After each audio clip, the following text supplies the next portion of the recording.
Good morning. I'd like to call this hearing to order. I'm at-large Councilmember Christina Henderson, Chair of the Committee on Health. Today is Wednesday, March 5th, 2025. The time is 9:32 a.m. Today, we will discuss the FY25 performance for four health professional licensing boards: the Board of Medicine, the Board of Pharmacy, the Board of Psychology, and the Board of Dentistry. This is a hybrid hearing with witnesses testifying both in person and virtually via the Zoom internet platform. The Board of Medicine regulates the practice of physicians, physician assistants, anesthesiologist assistants, surgical assistants, physicians in training, trauma technologists, doulas, and certified professional midwives. The board is also currently overseeing the practice of anesthesiologists and neuropathic physicians, although these professions will move under a new board of integrative healthcare within the next year. The board consists of 15 members appointed by the mayor. The Board of Pharmacy regulates the practice of pharmacy, pharmaceutical detailing, and pharmacy technicians in the district. The board consists of 7 members appointed by the mayor. And the Board of Dentistry the Board of Psychology regulates the practice of psychology in DC, including overseeing the licensure of psychologists, psychology associates. The board consists of 5 members appointed by the mayor, and the Board of Dentistry regulates the practice of dentistry, including overseeing the licenses of dentists, dental hygienists, dental assistants, and issues certifications to dentists and facilities to permit a dentist to administer general or sedation anesthesia. The board consists of 7 members appointed by the mayor. I don't see any of my other colleagues who have joined us. I am going to turn to the public witnesses. Just want to note the Committee on Health, since I've been chair, has sort of been rotating through the various licensing boards. I think we've already talked to everyone, and so now we are restarting again with these 4. And I welcome the opportunity to hear more about how the licensing boards are impacting the health professional workforce here in the district. So all of our public witnesses will have 3 minutes to testify. And then after that, we'll turn to our government witnesses, which will be the chairs of these various boards. Okay, I have 4 seats here. So William Fatal, who is the president and CEO of Grubbs Southeast Pharmacy and Mini Mart; George McFarland from McFarland and Associates; Carolyn Rachel Price; and Keith Woods. Yes, please.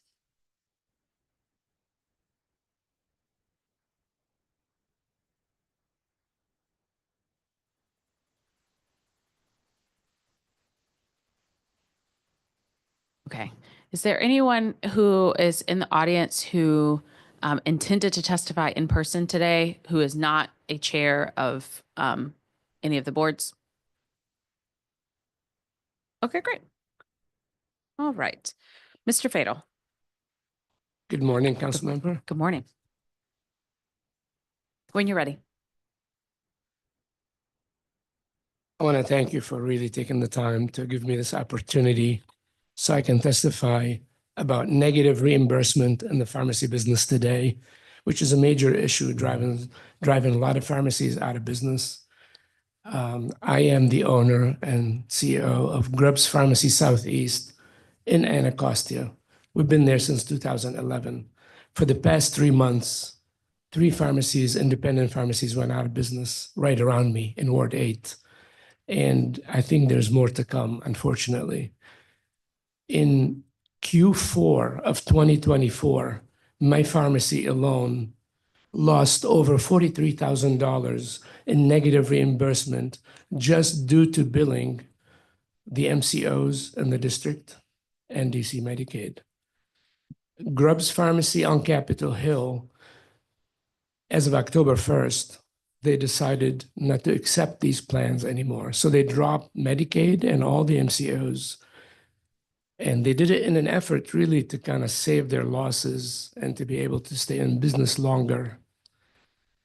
It's a major issue. And if I may, if you pretend you own a candy store and you're buying candy and Snickers is your best seller, if you pay $1 for a Snicker bar and you want to go ahead and sell it because you have a contract and you have to sell it for 65 cents, that's actually kind of what's happening. The top 400 drugs that we have, excuse me, the top 400 drugs that we have, the most utilized, they fall in the category of the Snicker being sold short of, below cost. It is unfortunate.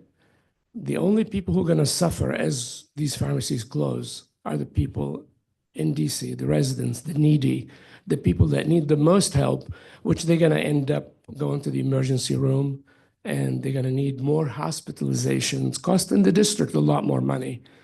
Not to mention that when these businesses go out of business, there are licensed technicians that will not be working there. All of our employees, for instance, in Anacostia, they're from the community. We have 13 employees. And so what's the solution? Part of the solution is carve pharmacy benefits out of the Medicaid managed care program and administer the benefit through the fee-for-service program, or require MCOs and PBMs to reimburse at the transparent fee-for-service rate, or increase regulatory oversight on PBMs in the Medicaid managed care program. Now, all these things have been done in other states, and I can give you a document from the National Chain of Pharmacy Association documenting all the states, about 16 states that have encountered this problem and fixed it that way. Thank you so much. Thank you. And I'll have some questions for you. Yeah. Mr. McFarland. Yes. Yes. Good morning. Good morning. Councilmember Henderson. Thank you for the opportunity to talk a little bit about one of the concerns that I have. And I'm president and founder of McFarland and Associates. We've been around for 35 years. And one of the things that I want to stress today, we have written testimony, but I want to talk about the fact that the healthcare finance budget for the district FY25 is $3.5 billion for covering about 350,000 residents with Medicaid. And one of the things that I know that there's great concern today about the looming budget crisis that the city is facing. And one of the things that we have discovered through our research and services, particularly with Medicaid beneficiaries, is the power of remote patient monitoring, new technology. We received a grant from the DC Healthcare Finance Administration in 2022 to demonstrate the power of remote patient monitoring as a strategy for reducing health disparities, but also as a strategy for reducing costs by keeping people out of the emergency room. As you may very well know, that DC, the district, has the highest cost for emergency room services in the nation. Also, at I think it's average cost of $2,700 per episode, and also the wait time at one of the hospitals in the district is anywhere from 4.5 to 6 hours. So those are major problems. What we can do with remote patient monitoring is we can keep people we can reduce the likelihood that they will end up in emergency room or some urgent care environment where the cost is much higher. And we've been able to demonstrate that in large part because of our experience, particularly with beneficiaries who are willing to participate in the program and produce 16 readings in a 30-day period. It's that consistency of effort as well as the engagement whenever individual, particularly having to do with heart disease, cardiovascular problem, diabetes, which are major problems in the district and are leading causes of excess mortality and morbidity. We know that if we can help people control that, and we worked extensively with Residents Award 6, 7, and 8. Another important part of this is being able to produce this data and information and put it in the hands of the primary care providers in a way that the data is organized in a way that they can use that data to make important decisions about care planning and care coordination. So it's not the technology that's so important. It's the care team that we put together that could save millions of dollars. And Medicare provides reimbursement for this service, but DC Medicaid does not. Okay, thank you. Some questions. Ms. Rachel Price. Good morning. You just hit the button. Yeah, there you go. Thank you for allowing our testimony today. Ma'am, if you could just lower the mic, so you gotta kind of hug it just a little. You could pull it closer to you. There you go. Oh, and it's off. Hit the button. Again. There you go. Okay, thank you. Good morning. I'm Carolyn Rochelle Price. I am the Executive Director of the Washington, D.C. Pharmacy Association. We are here today to speak out and call for fair and equitable payments to independent pharmacy providers for prescription drugs, for the prescription drugs they dispense to residents of the district. More specifically, to advocate for a change in the district laws that regulate Medicaid and MCO payments and reimbursements to these pharmacies. PBM reform is a topic of discussion across the country. However, today, the association is speaking specifically about the urgent needs of our independent pharmacy providers. Our community is quite concerned about the issues the independent pharmacies are facing. We have held several meetings with pharmacists and independent pharmacy owners across the city to discuss the subject of Medicaid and MCO payments and reimbursements to these businesses. At these meetings, we gained insight into the issues that the pharmacies are facing and their urgent need for the current payment methodology to be changed. District-specific data reports that between March of 2014 and July of 2024, 36 independent and chain pharmacies in the district have closed. Several more independent pharmacies have closed within the past several months, and many more of these businesses are on the verge of closure. These closures are mainly because the businesses cannot be sustained with the unfavorable payment structure currently in place. These closures are happening in areas of the city where the most vulnerable residents live, and it creates pharmacy deserts in the district that greatly affects the residents of these communities. These businesses need urgent assistance if they are to remain open. At our meetings, we've heard firsthand about the inequitable payments that pharmacies receive, reimbursements that are insufficient to cover the costs of the drugs that they dispense. These businesses lose money on almost every Medicaid and MCO prescription they dispense. A business model that pays less than the acquisition cost of the drugs they dispense is not sustainable. Independent and small community-based pharmacy businesses across the country are being systematically eliminated because of these types of payment practices. Yet, this is currently what our independent pharmacies in the district are facing. What is needed is systemic reform of the methodology by which these pharmacies are paid for the medications that they dispense and the invaluable service that they provide.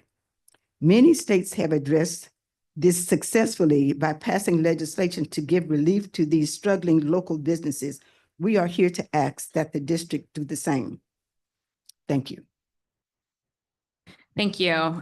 Thank you to the witnesses for your testimony.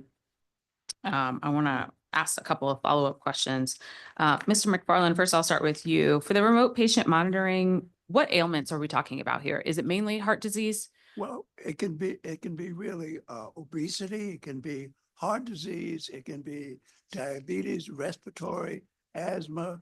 We have basically about 4 devices that we give individuals. And what it does, it transmits their biometric measurements, whether blood pressure, in real time, immediately. And so what we work with the primary care provider to set guidelines for when they want it to be alerted. And we get an alert the minute, for example, if you put the blood pressure monitor on, hit the button, it's Wi-Fi enabled, just like your phone. Yep. So it transmits it immediately. Okay. I'm familiar with it from diabetes, for instance, Okay. the remote monitoring if someone for insulin and So it's the whatnot. glucometer Yep. that we have That's another device, one of the 4 devices we use. So we get that information right away, and then we call you, and it's that connection with you by us calling right away, saying, what's going on today? Mhm. If you're taking your medicine, what are you doing today? Yep. What is causing this? So then, and a lot of residents are lonely, they live alone, they don't have caregivers, care support staff. So we become sort of that conversational person that stay in touch with them on a daily basis. Got it. Okay. Thank you. Thank you for being here. Mr. Fidel, thank you for being here. Ms. Rachel Price, you also have similar questions. I want to ask Mr. Fidel, because you sort of see this on a daily basis as the pharmacist in charge. Can you give an example that could help sort of illustrate what's both of you were kind of talking about in terms of the disparity of Medicaid payment to what the actual cost of a drug is? So I don't know, pick a drug, and I'm sure you have Sure, a sure, number of examples. sure. So the top 400 drugs, basically your maintenance medication, they're your blood pressure, diabetes, asthma, all of that, people Okay. that need every single day. So let's take a asthma pump. Yes. So if we take an asthma inhaler, let's say, I pay $54, I get paid 32.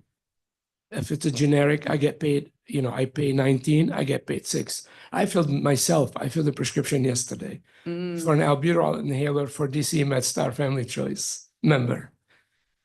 I paid for it $18, I get paid 12. You can't continue like that. Right. So it's just an example. It's day on and on and on all day long. Now, is it a specific disparity in terms of what they pay independent versus the larger chains? Are the larger chains just large enough with other parts of their business that they're able to absorb the This is cost? a great question. This is a PBM related. Every MCO has a PBM that manages their business. Mhm. We have an issue with PBMs across the country. Each PBM operates slightly differently, but the same methodology. Basically, PBM picks up the contract. They pay the pharmacy one amount. They pay the MCO their money. They keep some money, and that's where the problem is. But So that's there's a like major, it's like a rebate issue. your middleman, essentially. They are exactly, and we have no say in the contract. That's the contract. Initially, you take it or leave it. We take it because we want the business, thinking that maybe there's a drug along the way that we're able to make some money on, which we do. But now that balance is not there anymore. Right. But I'm assuming that the drugs for which you're able to actually make money on are specialty items. Specialty items and not really heavily used every single day. They're Correct. one-offs. Right. So the things that you see every day, albuterol, heart medication, et cetera, Diabetes. you're gonna take a loss on that every time. Every single day, all Okay. day long. And the more prescriptions you fill, the more you lose. That's why our business partner on Grubbs Capitol Hill Yeah. decided to drop all that, because that way I do less business, I lose less money. You gain by losing, but now the patients are suffering. Right. In terms of, well, and where your location is in Southeast. It's even more needy. Correct. And I'm trying to think, there is not a big chain pharmacy There is, right the there. chains are there, but they're on Alabama Avenue, Right. but not Not where My- you are. exactly. In your neighborhood, I'm saying. my patients, they walk. Correct. People don't even have money to take the bus. We deliver for free. We've been delivering for free since 2011. As of February 1st, because of all these losses, we ended up now charging $6 for delivery if we're able to. If Mhm. somebody can't pay it, we waive it. It's just something to keep us kind of steady. Yeah. Ms. Rachel Price, how many independent pharmacies are there in the district? You mentioned how many have been lost, but how many are there overall right now? I do not have a number for how many that are, the total number. I think at our last, pharmacy meeting, there are about over 2,000 pharmacists licensed to practice in the district. I do not have a number. I can get that information for you. Okay, But we I could do also not ask have the DC number. Health, Right. because these are all, they have to be licensed facilities, but I also would be interested and curious in sort of what is the breakdown between large chain or associated with a grocery store, for instance, versus independent. And I'm saying this out loud for my staff. Good information. And for where they are located. Because I have to imagine that for some of our independent pharmacies, these are the ones that are in actual neighborhoods, not Yes. in necessarily commercial corridors. And so when we talk about health infrastructure being where folks are, we want to be able to provide in the best way possible. Okay, I'm going to ask some of the questions that you raised are more for, in some ways, healthcare finance.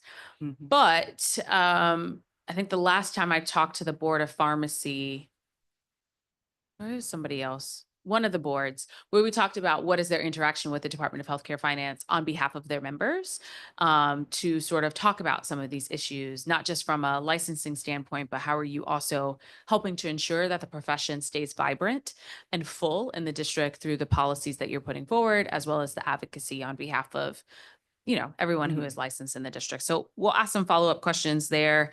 I'll also ask some follow-up questions to the Department of Healthcare Finance, who's not here at this hearing today. But I will say we have been in ongoing conversations with them around some of the challenges with what happens when we have providers who no longer want to participate in the Medicaid program because the reimbursement rates are so low. We have some dentists who are coming up. Dentistry is one of our big problems, where dentists are, it's just, and we acknowledge on our side, healthcare finance hasn't updated the reimbursement schedule for dentistry in almost 2 decades. So we have work to do, and I think we can talk about the work that needs to happen, but also look more closely at PBMs, as you all said. Yes, sir. Full disclosure, yesterday I got an email because I have been in contact also with DHCF. Deputy Mayor Turnage arranged a meeting with the director of DHCF and 2 other key members of the district. And that meeting is on January 27, and I'll be attending with them and discuss. I hope you this mean issue. March 27. Excuse me, March 27. Okay, because I was like, January, it's coming. Okay, we'll follow up on those issues. Just to let you know. Thank you. I appreciate it. Thank you so much. You had something else you wanted to add? Yes, we have been in conversation with the DC Department of Healthcare Finance. They are aware of our issues, and I also would like to thank Dr. Hill and Dr. Otique for their assistance in bringing these issues forward for us also. Yeah, I mean, I appreciate you all testifying today because it wouldn't necessarily come to the forefront, and this is how we're able to address some of these issues. When we talk about Medicaid and we talk about parity, we can't really call it parity if you can't go anywhere, right? And it's unfortunate that Grubbs on Capitol Hill has decided it is no longer within their business interest to serve Medicaid patients. But they are not the only ones who feel that way. And then I have this struggle because I have Medicaid patients who says, I have an insurance, but then nobody takes it. That's the problem. Then I can't get, so we have to kind of figure out what the balance is here. But thank you so much for being here. And please make sure you provide your testimony for us for the record. Thank you. Okay. We're going to go to our virtual panel of public witnesses, and then we'll get to our government folks. There are only 3 virtual. And so for the virtual folks, if you haven't testified with us before, you have to affirmatively accept our invitation to become a panelist. So Dr. Doc Winston, who's the president of the Medical Society of DC, Dr. Albert Coombs, who's a dentist for Smile Services, and then Kurt Gallagher, who's the executive director of the DC Dental Society. I'll give it a minute while you guys come on. And for the folks who are in the room, their screens so you can see. Okay, I think everybody's here. Dr. Winston.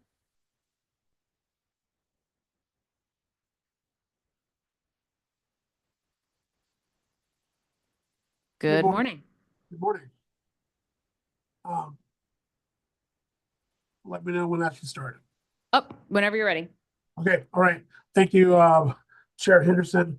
The Medical Society of the District of Columbia is the largest medical organization representing metropolitan Washington physicians in the district. We advocate on behalf of all 11,000 plus licensed physicians in the district and seek to make the district the nation's model for patient care and physician practice. I appreciate the opportunity to testify today on behalf of the society and speak on our work with the Board of Medicine over the past year. MSDC appreciates the leadership of Dr. Shatigwa and the entire staff of the Board of Medicine. Last year, we worked together to provide information on medical license renewal and work closely together to help physicians renew their medical license. For today's hearing, I want to highlight two issues for the committee. Issue number one, licensing fees for 1 year of renewals. The board implemented a new renewal cycle beginning last year where a medical license is renewed based on the applicant's birth month and year. MSDC supports this idea, but does not support the DC Health charge the same fee for licensees to renew for 1 or 2 years.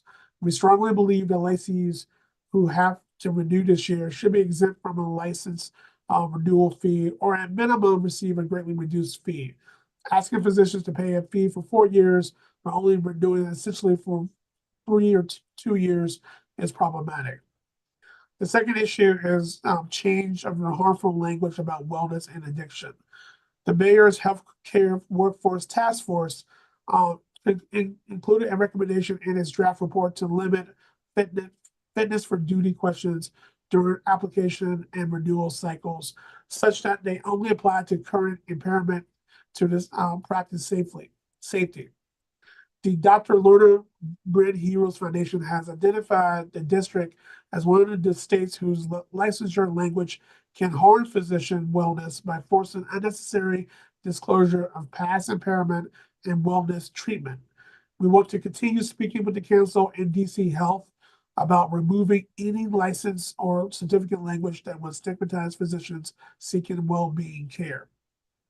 Please reach out to MSDC office if our membership can be of assistance in any of these issues or others. We look forward to working with the committee this year. Thank you, Dr. Winston. Dr. Coombs?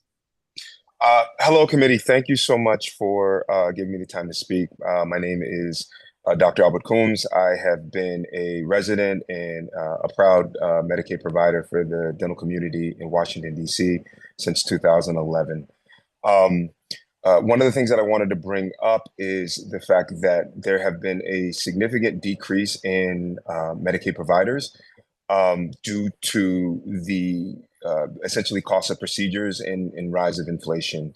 That with the risk of budget cuts to a system that is already stressed, especially in the dental world, will have really drastic effects on the entire community. As I've talked about, with other committees, these are 42% of the population in DC are on Medicaid. And there has not been a day that I've practiced in the district where I have not had one, if not two, dental emergencies. So I wanted to just really express the need, not just to add funding, not just the cutting funding. Cutting funding would be detrimental to the dental service community and will have a negative effect on everybody just because there's an ecosystem that is here. And if people are not able to get dental services within the district, it'll be forced to go through the emergency room, which not only is not the place for dental emergencies to happen, but will increase costs to the taxpayers. So it is financially helpful, along with just helpful to the city to make sure that we ensure the Medicaid budget does not decrease, but in fact increases so that we can have more healthcare providers providing care to the city. Thank you. Thank you. And Mr. Gallagher. Good morning, Chairperson Henderson. Thank you for the opportunity to testify today, and thank you for holding this hearing specifically on the Board of Dentistry. Thank you also for hearing from Dr. Coombs, one of our members, to really provide personal testimony on the impact of Medicaid funding and the risk to it, and the fact that the fees have not increased since 2007. I want to talk a little bit, though, about workforce, because workforce is one of the largest challenges that our members experience. Some of these challenges are a little sticky, will be hard to solve. For example, the shortage of a dental hygienist. You may or may not be aware that Howard University has changed its program from a 2-year program to a 4-year program. It's essentially put a pause on new enrollments. And I think engagement with Howard may help explore how we can maybe increase the supply of dental hygienists. Dental assistants, though, are also in short supply. And some of the policies and requirements in DC are actually impeding the ability to increase the workforce. The district is actually out of sync with our neighbors, which puts DC dental practices at a disadvantage. In DC, all levels of dental assistants must register, whereas in Virginia and Maryland, only those who perform expanded or advanced functions are required to register. We are putting together a proposal, which we plan to take to the Board of Dentistry, and we'll share with this committee on ways to improve the process of getting more dental assistants into the pipeline and helping them rise up through the different levels of dental assistance. Dental assisting, we believe, is one of those key elements to the pipeline or pathway to the middle class that Mayor Bowser likes to talk about. I also want to make sure you're aware that right now the Board of Dentistry has what's called the policy for incentivized time period for registration of dental assistants. And what this is it acknowledges that there are many dental assistants practicing in DC that have not registered with the board. It would apply reduced penalties on dentists and the dental assistants. But really, this is, I think, another powerful factor that really supports our proposal that the level 1 dental assistant registration should be repealed in DC. There are other issues I'll address in our testimony, ranging from expanding the scope of practice for dentists themselves, legislation that was withdrawn last year by Mayor Bowser, which we supported the withdrawal, the Dental Specialty Acts, did include provisions that we think would have been helpful to the dental community, specifically the ability of dentists to administer botulinum toxin injections, also known as Botox. Dentists have extensive training in facial anatomy, including the musculature and nerves, and are well qualified to administer those treatments. And then one final area in the last 10 seconds is insurance reforms. This is something we haven't had a chance to talk about in great detail. But as we talk about access to care, certainly dentists who want to withdraw from the Medicaid program put access at risk, as does the number of dentists who are dropping dental insurance programs. Issues like virtual credit cards, which charge a fee on a dentist to get paid the claims that are owed to them, actually create a barrier. And I'm hearing from members who are actually considering dropping insurance because of fees like the virtual credit cards. There are other issues we can collaborate on, and I would encourage this committee to hold a hearing specifically on insurance in DC, including dental insurance. Thank you for the opportunity to testify, and I'm happy to answer any questions you might have. Thank you. Thank you to the panel of witnesses for your testimony, for being here. I'm going to start with Dr. Coombs, if you're still here, because I know you probably have patients to see, but I'm hopeful that you're still with us. I'll send him a message as well. Oh, good, he's back. Oh, Sorry, the struggle is real. We are working. no, I know. That's why I was like, let me ask you my question so you can so sort of sign off. I want to I'm not sure if you heard the question that I asked to the pharmacist from earlier, but I was wondering if you can give an example in terms of cost disparity. So how much does it cost for a particular procedure versus how much you are getting reimbursed by Medicaid for, if you have an example? Oh, absolutely. So a root canal procedure for an anterior tooth. So somebody chips their front tooth, nerve is exposed. Under the Medicaid fees, we're looking at around $370 to do the root canal. Okay. With private insurance, you're probably getting roughly around $1,000. Out of pocket, it might be $1,500 to $1,600. So, we use the term 30 to 40% pay cut as just kind of a general thing, but there's certain instances where we have 60% pay cuts on these procedures. If you can imagine the cost of equipment, materials, staffing, all those things increasing, there's a reason why a lot of my colleagues have had to either close down their offices or stop taking the insurance, not because these people don't want to service the community, but because they physically can't, they financially can't serve the community. We have our struggles. We have been battling it out, but it has become increasingly more challenging each year. This is what I want to do. I want to service the people of the district. So my passion keeps me in a lot more than the financial motivation. But, we all have families. We all have kids. So this is a real struggle that we're having in the city that affects everyone. I mean, including the business, but it's only one aspect of it. To have to wait, I think we're full, 4 months right? Imagine if you have an emergency and you're having to wait 4 months to get to the dentist. We need more providers in the network, and the way to get them in is to make sure that they can make a living, a decent living. We're not even talking about, a huge profit margin, but just enough so that we can make a living and cover our costs. Yeah, no, I mean, you're right? It's not necessarily around this getting rich, but you have to pay rent. You got to pay your staff. You got to pay Pepco. And y'all know the Pepco bills of late. So it is, I understand this is definitely very helpful in terms of, giving a better understanding of what we're talking about here. The idea that you're getting $370 for a root canal that private insurance is giving you $1,000 for, like, I get it. For your particular practice, do you do kids? We saw pedo emergencies during COVID just because of a lot of the offices that were closed down. For routine care, I try to refer to pediatric dentists because that's their specialty. But I still will see pedo emergencies. Children emergencies. Yeah, one of the things that we talked to healthcare finance about last week, so I had a follow-up meeting with them specifically, was around adequacy of network specifically for pediatric dentists, which I don't think is adequate or strong at all.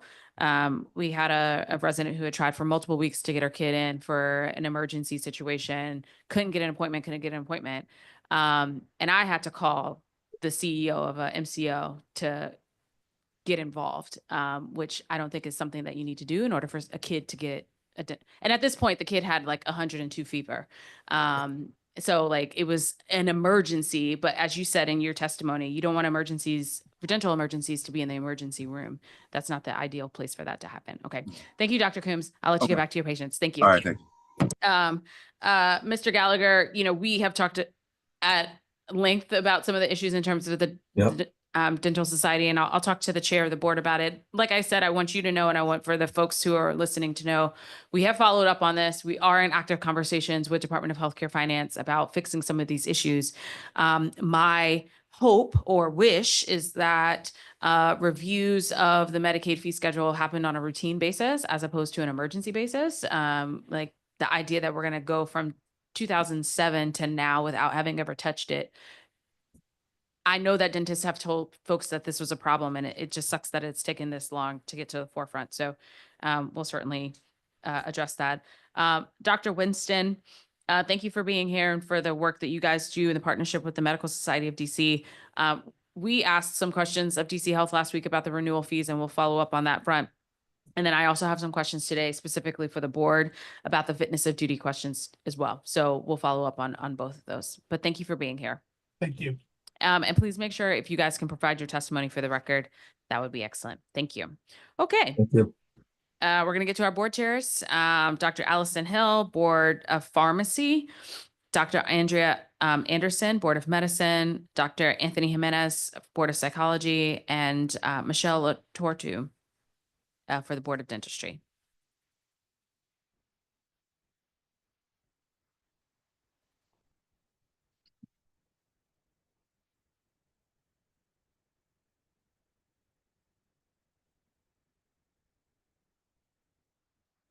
Okay.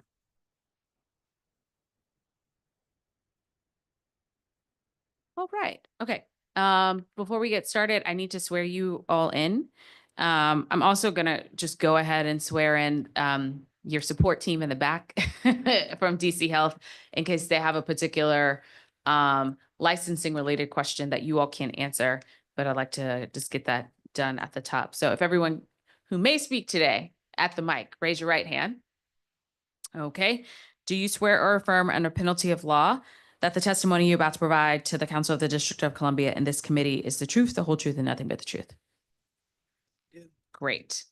Okay. I'm gonna go by the list. So Dr. Hill, you'll go first. Good morning, Chairwoman Henderson, members of the Committee on Health, and staff. I am Dr. Allison Hill, and I have the honor of serving as Chair of the District of Columbia Board of Pharmacy. On behalf of Mayor Muriel Bowser and the DC Health Director, Dr. Ayanna Bennett, I am pleased to provide this testimony on the Board of Pharmacy's activities and overall performance in fiscal years 2024 and 2025 to date. I am a licensed pharmacist and proud homeowner of Ward 7 with extensive experience in advancing pharmacy practice, regulatory affairs, and professional development. My main practice area is community pharmacy, and I began my service on the Board of Pharmacy in 2020 and was appointed chair in January of 2025. My background includes leadership roles in national pharmacy organizations, policy development, and advocacy for expanding pharmacists' capacity to improve population health. In addition to my role on the board, I serve as Director, Professional Affairs at the American Pharmacists Association, known as APHA, where I lead initiatives to advance sustainable pharmacist-provided patient care services. I am also an active member of the National Association of Boards of Pharmacy, known as NABP, where I contribute to policy development, law enforcement, and legislative initiatives impacting pharmacy practice nationwide. My experience in regulatory affairs includes analyzing and interpreting pharmacy statutes to propose changes that enhance patient care. The mission of the Board of Pharmacy is to protect and improve public health through the effective regulation of pharmacy practice and pharmaceutical detailing. This includes licensing pharmacists, pharmacy interns, technicians, and pharmaceutical detailers, and ensuring compliance with regulatory standards that promote patient safety and high-quality care. As of February 6, 2025, the board licenses 4,984 pharmacy professionals and oversees multiple pharmacy technician training programs. In fiscal year 2024, the Board of Pharmacy, along with other health profession licensing boards, migrated to a date of birth renewal model. This model avoids tens of thousands of licensees attempting to renew in the same month and instead stagger them throughout the year. While some licensees will have a shorter renewal period, this change will greatly improve organizational efficiency and ensure that practitioners receive greater support from the board staff throughout the renewal process. Beyond improving the renewal process, the board has also taken several steps to advance the pharmacy profession in the district, including the implementation of the Health Occupations Revision General Amendment Act of 2024. Among these are the addition of pharmacy technician as a voting member of the board and the expansion of Pharmacist Immunization Authority to include all of Advisory Committee on Immunization Practices, known as ACIP, recommended vaccines. These updates strengthen the pharmacy workforce and ensure that pharmacists can provide critical services that align with evolving healthcare needs. A key priority for the board has been addressing workforce challenges and improving working conditions for pharmacy professionals.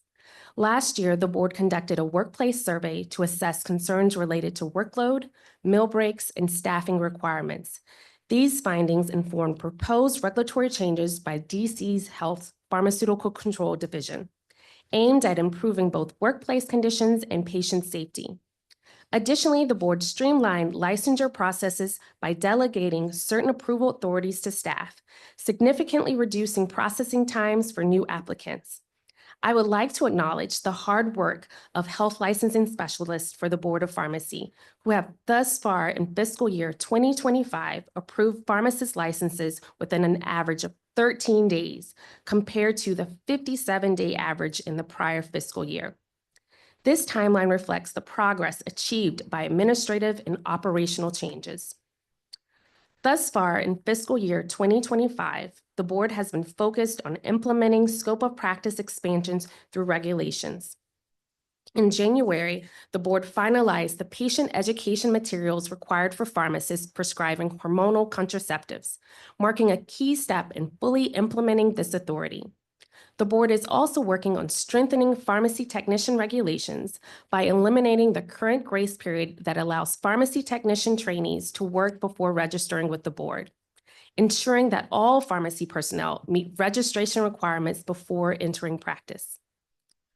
Looking ahead, the board remains committed to supporting these initiatives and ensuring their effective implementation. We will continue working closely with DC Health to support regulatory updates that align with modern pharmacy practice. Additionally, we aim to strengthen partnerships with stakeholders to explore opportunities that further integrate pharmacists in the healthcare system and enhance patient access to pharmacy services.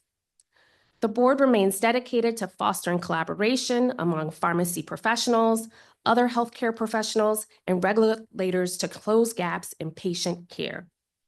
Through my role in APHA and NABP, I will continue advocating for policies that enhance pharmacist integration into the interdisciplinary healthcare team.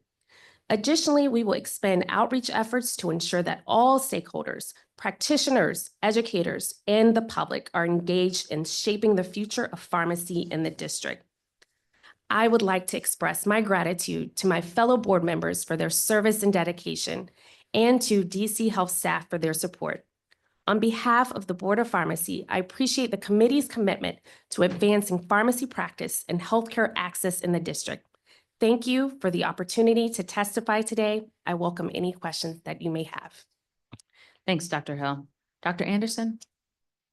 Oh, hold on. Dr. Hill, can you turn off your, and Ms. Latorre, can you turn off your mic? Just want to minimize. There we go. All right. Good morning, Chairwoman Henderson, members of the Committee on Health and staff. My name is Dr. Andrea Anderson, and I have the continued pleasure of serving as Chair of the District of Columbia Board of Medicine. On behalf of Mayor Muriel Bowser and DC Health Director, Dr. Ayanna Bennett, I am pleased to provide this testimony on the Board of Medicine's performance in fiscal year 2024 and our achievements in fiscal year 2025 to date. I had the honor of being appointed as chair of the board by Mayor Muriel Bowser in 2017 after first joining the board in 2012. I also currently serve as the Associate Chief of the Division of Family Medicine at the George Washington Medical Faculty Associates, and I am an Associate Professor for the School of Medicine and Health Sciences, where I teach primary care and health policy, chair the Clinical Curriculum Subcommittee, and practice family medicine in a clinic. Prior to that role, I worked in several roles at Unity Healthcare, a federally qualified health center for the district, including serving as the medical director of family medicine and the medical director of the Upper Cardozo Health Center in Ward 1. I also serve as an at-large director for the Board of Directors of the Federation of State Medical Boards, or FSMB, and I was recently reappointed by delegates of the 69 state medical boards to a second 3-year term. Currently, I'm also the chair of the American Board of Family Medicine, the national certifying board for the specialty of family medicine, and I have practiced as a family physician for over 20 years after graduating from the Brown University School of Medicine in 2000. The Board of Medicine works to protect and enhance the health and safety and well-being of District of Columbia residents by promoting evidence-based best practices in health regulation, high standards of quality care, and implementing policies that prevent adverse effects. As chair, I support the board by managing monthly meetings, coordinating subject matter consultations, reviewing graduate medical education requests, and serving as the state delegate for national organizations. As a result of the Health Occupation Revision and General Amendment Act of 2023, the composition of the Board of Medicine was adjusted to include 9 physicians, 2 physician assistants, 3 public members, and the DC Health Director or her designee. As of today, the board currently has 3 vacancies, 1 physician and 2 physician assistants, and applications are being reviewed for these positions. The board currently licenses 17 profession types, with some changes occurring over the coming months. These changes include transitioning some professions like acupuncturists and naturopathic physicians to the new Board of Integrative Healthcare and establishing new professions such as medical radiation technologists. As of February 21st, 2025, the licensure census for the Board of Medicine is as followed, as listed in my testimony, but for a total of 16,481 licensees. The largest group includes medicine and surgery physicians, of which there are 12,019. And the second largest group is the group of physician assistants, of which there are 1,190 physician assistants. I would like to acknowledge the hard work of our health licensing specialists for the Board of Medicine, who in fiscal year 2025 approved medicine and surgery licenses with an average of 7 days, as compared to 29 days in the prior fiscal year. This timeline reflects the progress achieved by administrative and operational changes. In addition to the board's role of licensing healthcare professionals, it is also responsible for taking disciplinary action when needed. The board received 94 complaints, conducted 24 investigations in fiscal year 2024, and has received 12 complaints and conducted 9 investigations in fiscal year 2025 to date. The actions undertaken by the board and its investigators are critical to protect patient safety and promote high-quality care. The Board of Medicine has achieved several successes in fiscal 2024. The Board of Medicine collaborated with the Board of Pharmacy to implement the Defending Access to Women's Healthcare Services Amendment Act of 2017, including publishing regulations to allow pharmacists to prescribe self-administered hormonal contraceptives. This will promote greater access to reproductive health care for district patients. The board also updated the graduate medical education regulations in collaboration with the graduate medical education programs in the district.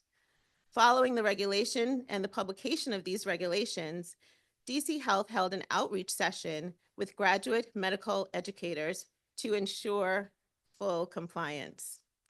These developments will ensure that medical trainees are best prepared to enter the workforce and serve patients. The Board of Medicine, along with other health professional licensing boards, has migrated to a date of birth renewal model. This model will avoid tens of thousands of licensees attempting to renew in the same month and instead stagger them throughout the year. While some licensees will have a shorter renewal period, this will change, and this change will greatly improve organizational efficiency and ensure that practitioners receive greater support from board staff throughout their renewal process. We added 6 new board members and ensured that all the board advisory committees, including the Maternal Care Professional Advisory Committee, met over the course of the fiscal year. The board has continued to outreach through partnering with the Medical Society of DC to disseminate the recent changes in the renewal process to the physician community. And finally, the Board of Medicine, along with DC Health staff, continue to have the opportunity to present their successes at FSMB national meetings. As we progress through fiscal year 2025, the board is working on several regulatory updates for professions under its authority. This includes published regulations that establish the licensure of doulas and professional midwives. Additionally, the board is implementing the following provisions with the recently passed HORA amendment. 1, creating the emeritus licensure pathway for eligible professionals. 2, publishing telehealth regulations that clarify scope of practice for care delivered virtually by eligible professions other than medicine, because those regulations have already been in place since 2017. And 3, establishing new licensure types for radiology professionals. Finally, the board continues to collaborate with the FSMB to promote national best practices in the medical regulation field. Recently, I chaired a national task force to develop guidelines to improve the resident workforce regulatory process. We will work towards implementing these in the district. I look forward to undertaking important efforts and collaborating with the many stakeholders who support our work to advance the practice of medicine. On behalf of my fellow board members, I would like to thank the council for their continued support of the district's medical and other healthcare professionals. I appreciate your time and this opportunity to testify before the Committee on Health, and I look forward to any questions that you may have for me at this time. Thank you. Thank you. Dr. Jimenez.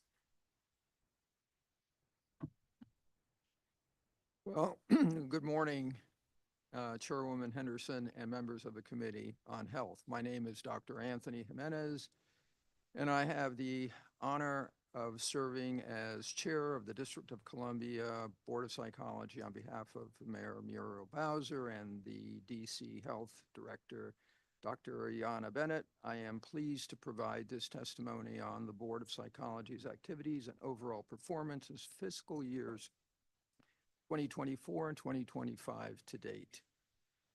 I'm a licensed psychologist in the district and have served on the Board of Psychology since 2014 and as chair since 2016. As chair, I'm responsible for overseeing meetings, ensuring fair treatment of psychologists who may have dealings with the board, guarding the safety of the public, and improving population health by addressing health disparities in behavioral health. In addition to my responsibilities as board chair, I maintain a private psychology practice, providing adult-oriented evaluation, treatment, consultation in the district. Prior to establishing my independent practice, I completed a 20-year career with the Federal Bureau of Prisons, where I held various leadership roles, including chief psychologist at the Bureau's flagship evaluation and treatment facility in Butner, North Carolina, regional psychology administrator for the Mid-Atlantic region, and branch chief in the central office overseeing sex offender evaluations. I've also served on the board of directors for the District of Columbia Psychological Association, including 2 terms as its president. Dr. Jimenez, before you continue, if you can move the mic closer to you, they're having trouble hearing you. It's about as close as I can Okay, get it. Is that better? a little bit. Just, lean in just a little bit more. No, you lean in. Lean Yeah. forward. The Board of Psychology regulates the practice of psychology in the district, overseeing 1,600 psychologists and 285 psychology associates as of February 2025. These 2 professions, psychologists who are doctoral level professionals and psychology associates who are master's level professionals who work under the supervision of psychologists, are a critical part of the district's behavioral health workforce. To effectively support the psychology workforce and ensure the safe and competent delivery of psychological services, the board issues frequent policy statements and makes recommendations regarding education and training, scope of practice, and licensure requirements.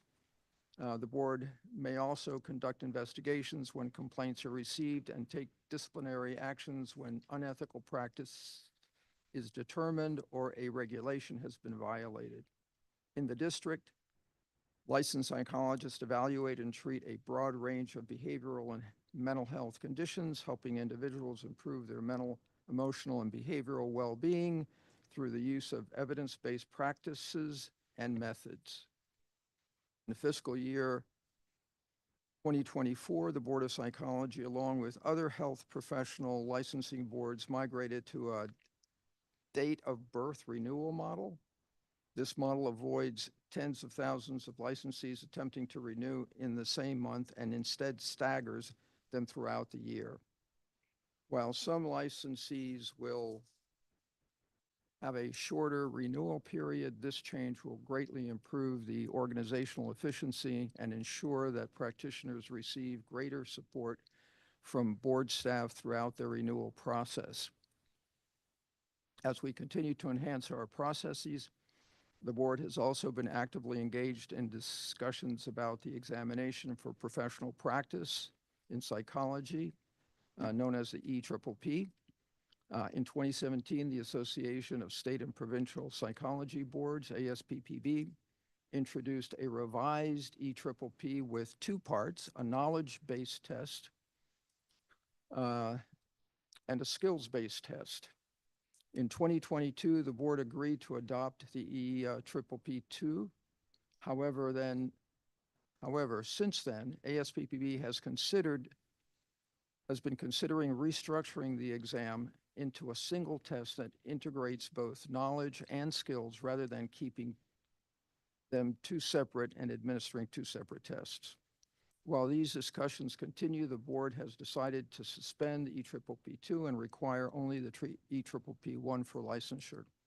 The board remains engaged in this process to ensure any changes uphold fairness, accessibility, and professional standards, high professional standards.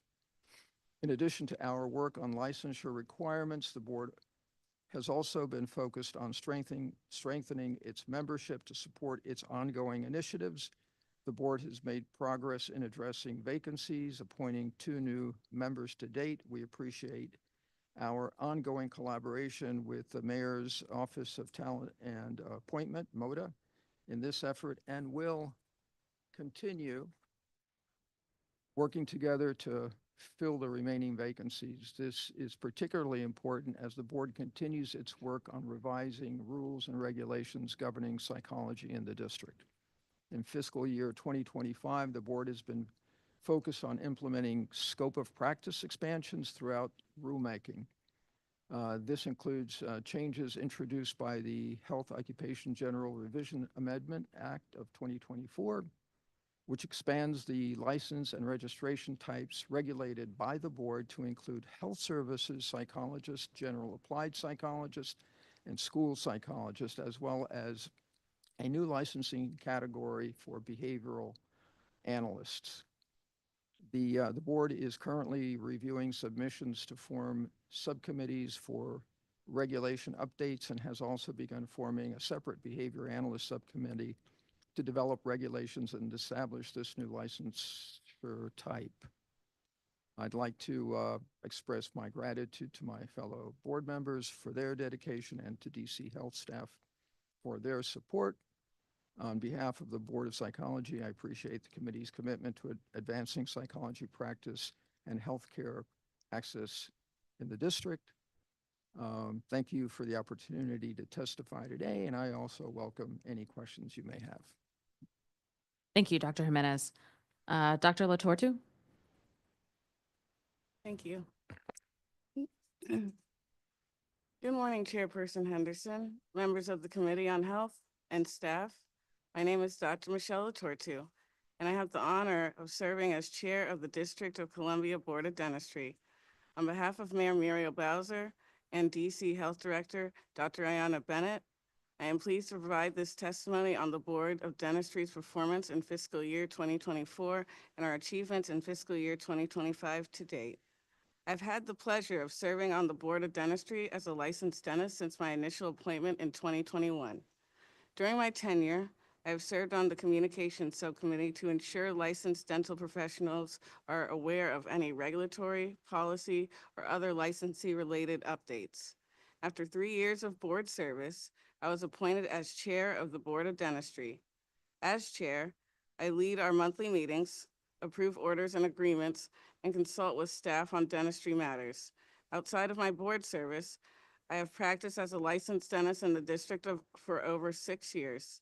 This includes my current role as the Chief Executive Officer and founder of District Dental Services, a nonprofit organization that provides dentures, partials, and other related procedures to low-income and other underserved communities in the district. I received my doctorate of dental surgery from Meharry Medical College, School of Dentistry, and then completed a dental residency at St. Elizabeth's Hospital in the district. These experiences, both educational and professional, reinforce my commitment to equity focus and high quality dental care across the entire district. The Board of Dentistry is made up of 7 members, 5 licensed dentists, 1 licensed dental hygienist, and 1 consumer member. The board issues 7 different licensee types, and as of February 19th, 2025, the board's licensure census included 1,255 dentists, 522 dental hygienists, 200 dental assistants level 1, and 611 dental assistants level 2, and 4 teaching licenses for dentists.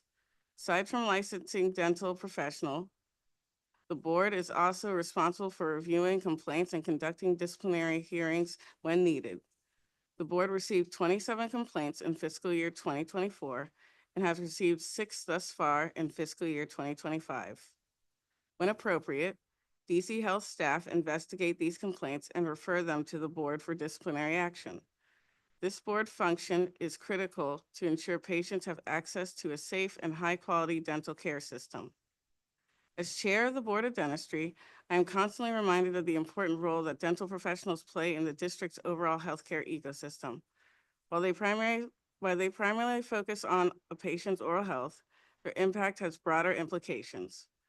People with oral health challenges are more likely to face serious health conditions, including endocarditis, pneumonia, cardiovascular disease, and pregnancy or birth complications. This relationship between oral and overall health highlights the importance of a robust dental workforce that promotes equity in access. However, the district is experiencing disparities in access to oral health care. Of the district's health professional shortage areas for dental providers, most of them are located in wards 7 and 8. Additionally, the district, like many other jurisdictions, is facing workforce challenges. According to recent polling conducted by the American Dental Association, 91.7% of dentists have faced difficulties in recruiting for dental hygienists. I, along with my fellow board members, am committed to addressing these challenges throughout innovative and data-informed approaches to the regulation of the dental profession. During fiscal year 2024, the board took several steps to advance the dental profession in the district. We appreciate the council for successfully passing the Health Occupations Revision General Amendment Act of 2023. This legislation contains many valuable provisions that expand access to dental care as well as promote patient safety. The Board of Dentistry issued regulations in 2024 that enhanced overall scope of practice for dental assistants being established by establishing the level 3 license type. The Office of the State Superintendent of Education, OSSE, in consultation with the board, then approved a training provider for this profession, and we hope to begin approving application in the coming months for this new expanded role. These changes, which were codified through this legislation, provide greater opportunities for dental assistants to grow in their profession, as well as provide a greater array of services to patients. The legislation also enhanced the scope of practice for dental hygienists by allowing them to perform new procedures, including removing sutures, applying sealants, and placing crowns. These changes in scope for both dental assistants and hygienists will provide additional access to dental care within existing practices across the district. The Board of Dentistry has also taken steps to improve pipelines to the dental profession by working with OSSE to develop the approval process of dental assistant training programs. The board also approved the ability for health licensing specialists to approve clean applications without board review, which will expedite the licensure process so people can join the workforce more quickly. Finally, the Board of Dentistry collaborated with DC Health's Primary Care Office to publish 2024 workforce fact sheets for dentists, dental hygienists, and dental assistants. These fact sheets, which can be found on DC Health's website, offer valuable information on the state of the dental workforce, including licensee demographics, practice locations, and workplace wellness. The Board of Dentistry, along with other health professional licensing boards, has migrated to a date of birth renewal model.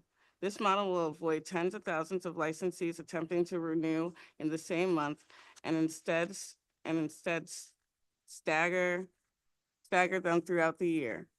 While some licensees will have a shorter renewal period, This change will greatly improve organizational efficiency and ensure that practitioners receive greater support from board staff throughout the renewal process.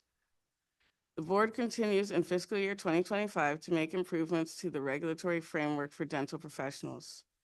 The board created a second amnesty period, the first one being in 2023, for unlicensed dental assistants to become registered after continuing to see dental assistants fail to register to practice legally. From January 1st through April 30th, 2025, dental professionals and practices who have practiced without authorization or registration are able to come into compliance without paying a significant financial penalty.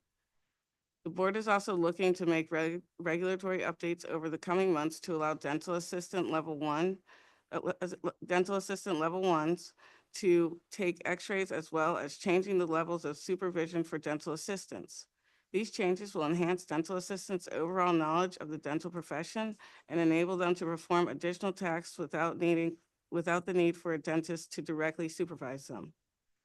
As we continue to make improvements to promote access and patient safety in the district, I would like to acknowledge the many stakeholders, including advocacy organizations, educational providers, and industry representatives who have provided input and support to both the board and DC Health. On behalf of the Board of Dentistry, I thank the council for your continued support and investment in the district's healthcare workforce.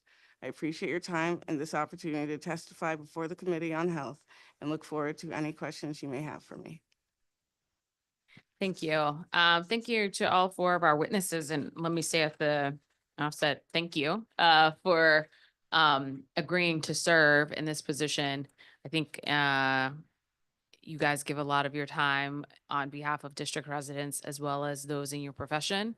And you are not paid for this work. It's volunteer. So you're doing it out of service on top of all the other professional things that you were doing. So thank you, thank you, thank you. I do have some questions.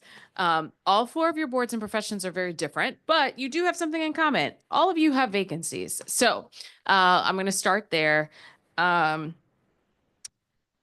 Let's see. Okay. Board of Medicine, you have 3 vacancies currently out of 15. 1 physician and 2 physician assistants. To your knowledge, is DC Health working with MODA to take care of that? Yes, we are working with MODA to take care of that. DC Health is, and I am aware that there are several applications in the pipeline that are being reviewed, and hopefully we'll be able to fill those vacancies. Okay. Dr. Jimenez, you have probably the biggest imbalance, 2 out of 5. You have a board of 5. If you're missing 2 people, that's still a 1 psychologist and 1 consumer member. What's your understanding of the recruitment for those? Well, the board actually was full and complete for a great many years. You know. Yeah. But we had a couple of board members who worked for the city. Okay. And so the concerns about conflict of interest resulted in being unable to have their positions renewed. Got or it. Their appointments renewed. And so that created some vacancies. And then we had, unfortunately, 1 member who died. Oh. And that's really what then resulted in our current position. So as I indicated, we have 2 new appointments. We also had a community member who resigned. Got it. Who frankly didn't want to reapply. So those are the reasons that we ended up in the position that we're in, but we're trying to work with MODA. Okay. My understanding is that right now they don't have any additional applications. And so, I'm not sure if we can come up with some ways of doing outreach. I'm going to do my PSA after I give my PSA at every one of these hearings. All right, but that's good to know. And sorry for your loss, because I have to imagine that was pretty tough. Tough. Small board, Yeah. you know folks or get to know people over time. But okay, thank you for that. Yeah. Dr. Hill, you have 2 out of 7. Yes, we do. We recently in fiscal year 2024 had 2 appointments, and then we had someone that resigned at the end of last year, but we are actively recruiting. We make announcements at every open session about the vacancies, trying to get some interest in people putting applications to MODA. Okay. And Board of Dentistry, you're actually the best one out of the bunch. You're only missing a consumer member at this point. What's your understanding of the recruitment with MODA? We're currently, working with Mona and accepting applications. We actually just lost our consumer member last month. Oh, Yeah. okay. So this is like fresh and Yes. recent. Okay, got it. All right. Well, this is good. When I first started as chair, it was rough. Everybody's board was missing lots of folks, and so I want to express appreciation to MODA for following up on that. Okay, so following the passage of the HORA, the Health Occupation Revision Act, more providers will be providing telehealth in the district. Dr. Anderson, you mentioned in your testimony that your board is developing guidance for the professionals under your board, for the Board of Medicine to do that. Are other boards doing similar work? I'm going to imagine this is more relevant for psychology than perhaps dentistry and pharmacy for telehealth. Did you guys already have regulations, Dr. Jimenez? Or guidance, rather? Yeah, we did have some guidance. As we progress in developing our regulations, we'll be more specifically issuing some further guidance. We rely a great deal on professional organizations like the American Psychological Association and the Association for State and Provincial Psychology Boards. Those are the two primary organizations that oversee the general practice of psychology, and they've issued guidelines, and so we will be reviewing those and issuing further guidelines accordingly. Okay, is that something on the agenda for the board for this year? Yes. Okay. Dr. Hill? Yes, pharmacists are eligible to practice telehealth within their scope of practice, and our reg committee is actually working on guidelines. Hold on, we got it. Oh, sorry. Legislative and regulatory is actually working on guidelines for this year. Okay. And does dentistry, I don't want to make assumptions. Do you all practice telehealth?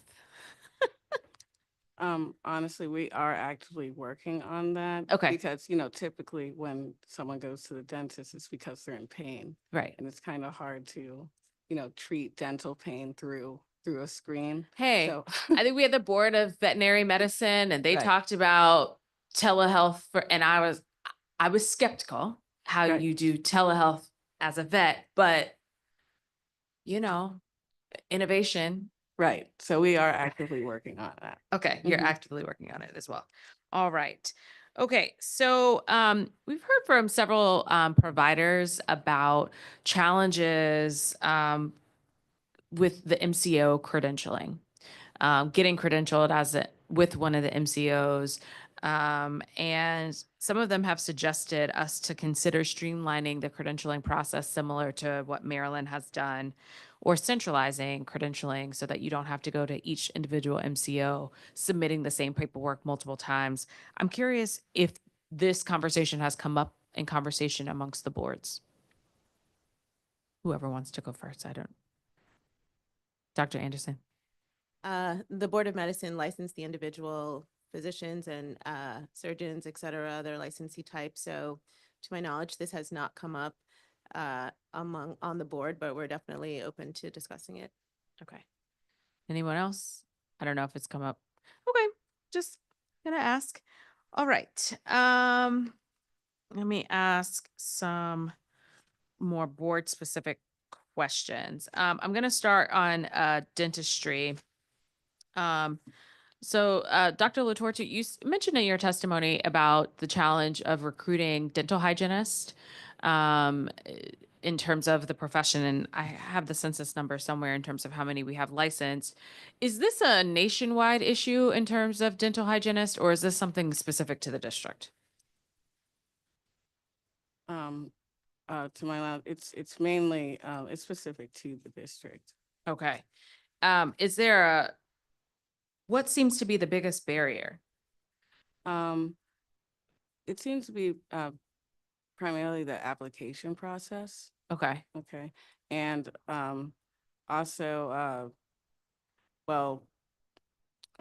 there are significantly more hygienists than dentists that actively practice in this area. So hygienists, they tend to have better luck with employment outside of the district.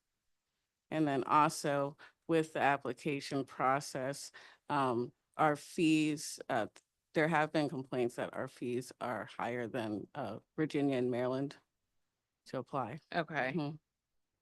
All right. So right now we have about, hold on, wait. We have 522 dental hygienists, 114 dental hygienists with the authority to administer local anesthesia, 101 with authority to administer local anesthesia and nitrous oxide, and then 3 who just have the authority to administer nitrous oxide. I'm sort of curious about this, right? We have programs, OSSI's, and it just launched this Advanced Technical Career Center. Now, I feel like for dental hygienists, you do have to be a graduate of college, yes, but not necessarily in dentistry. You just have to do a dental hygienist program. Is that correct? Yes, I believe they've changed it in recent years, so you need a 4-year degree. Right, that's what I'm Yes. saying. You need a 4-year degree. So that's a little bit different than for dental assistant, which Yes. is less. Yes. I guess the question I'm asking is this something where we should be trying to develop the training programs in-house for some of these positions? Honestly, it would speed the process along for individuals who want to become hygienists. So yeah, I would encourage that. Okay. All right. We'll take a further look at that. So one of the things that, obviously you all do, everybody does, is complaints and investigations and fines. For the Board of Dentistry in FY24, the board received 24 complaints and conducted 29 investigations. So far in FY25, you've received 6 complaints and conducted 5 investigations. Obviously, you can't tell me about this specificity, but what are the categories for which you are receiving complaints? Is it unlicensed practice or poor customer service or et cetera? I don't know. Yeah.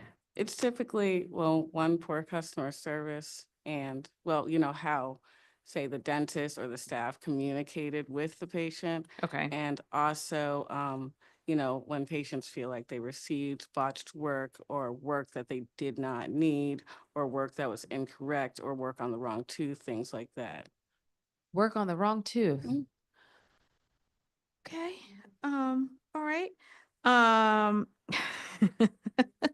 I know this. I was like, I guess when I think about it, when there's actual surgery that's going on, the doctor will like mark with a marker, like what leg or what arm, just so everybody is clear. But I guess with teeth, you're just in the unknown, I guess. All right. One thing that did kind of stand out to my staff and I in comparison, we looked at the complaints and then also the fines across the board.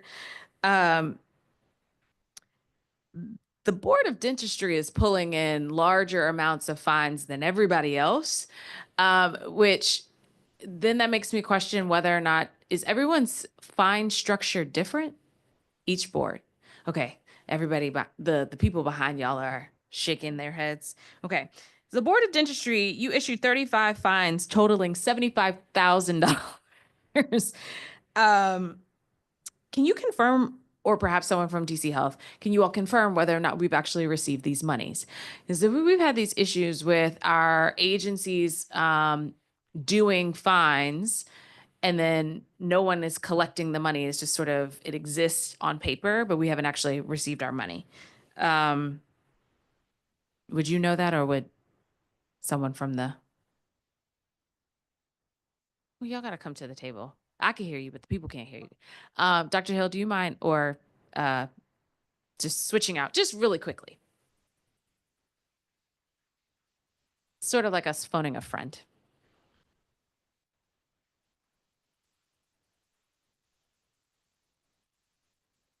Okay, if you could just introduce yourself for the record.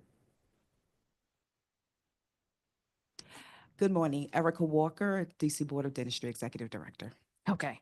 All right. So $75,000 in fines. Have we gotten our money? Yes, we, Okay. So far in FY15, you've had 17 fines issued amounting to $44,700. How much are y'all charging people?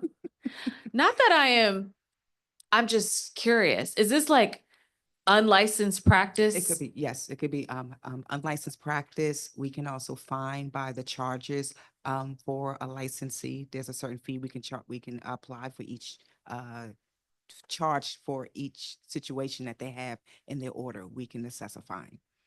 Oh, okay. Interesting. And I'm not mad at it. The unlicensed practice, I think we had someone from the Board of Dentistry before. It was a nominee to the board, and we were talking about oh gosh, the TikTok veneer people or the IG dentist who are charging people all of this money for veneers for which they have no background, nothing to do, but people are going to them talking about like, here are my new teeth. And this is something we need to crack down on. So I that's why I'm not mad at it. I'm just kind of trying to understand. In terms of how many people you all have found for unlicensed practice, what number are we at in the? I can get those numbers to you. Okay, We'll let's follow follow up up. on that. Okay, great. Thank you. Okay, I have complaint questions for everybody because you all in the not joys, but part of that. All right, Board of Psychology. The board discussed at a recent meeting concerns about the fine structure for violations, noting that some penalties did not accurately reflect the severity of the different infractions. What's the plan in terms of you all evaluating how to move forward on that?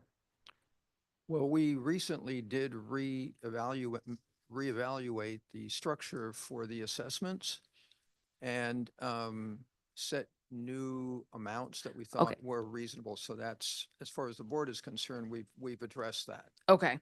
And that is in effect now, or does it have a certain comment period No, and I review? believe it is in effect now. Okay. Yes. All right. Do you all have the similar issue of unlicensed practice with the Board of Psychology? Yes, we've had that issue. Yeah. Okay. Yeah.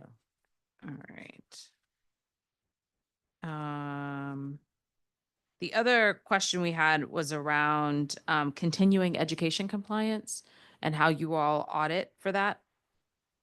Yeah, we have, it's, I want to say it's a certain percentage. Is it like 10% now or?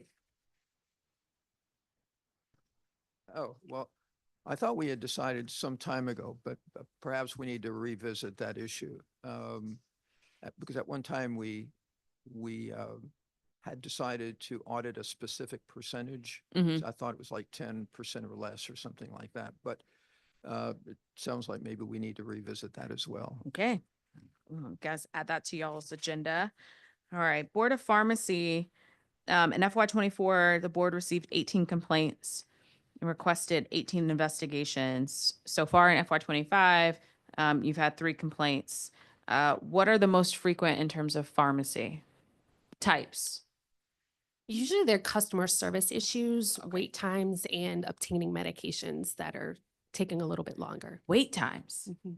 Okay. I never thought I would I'm going to go to the Board of Pharmacy because you made me wait in line for 20 minutes to get my prescription. That's intense. All right. Okay.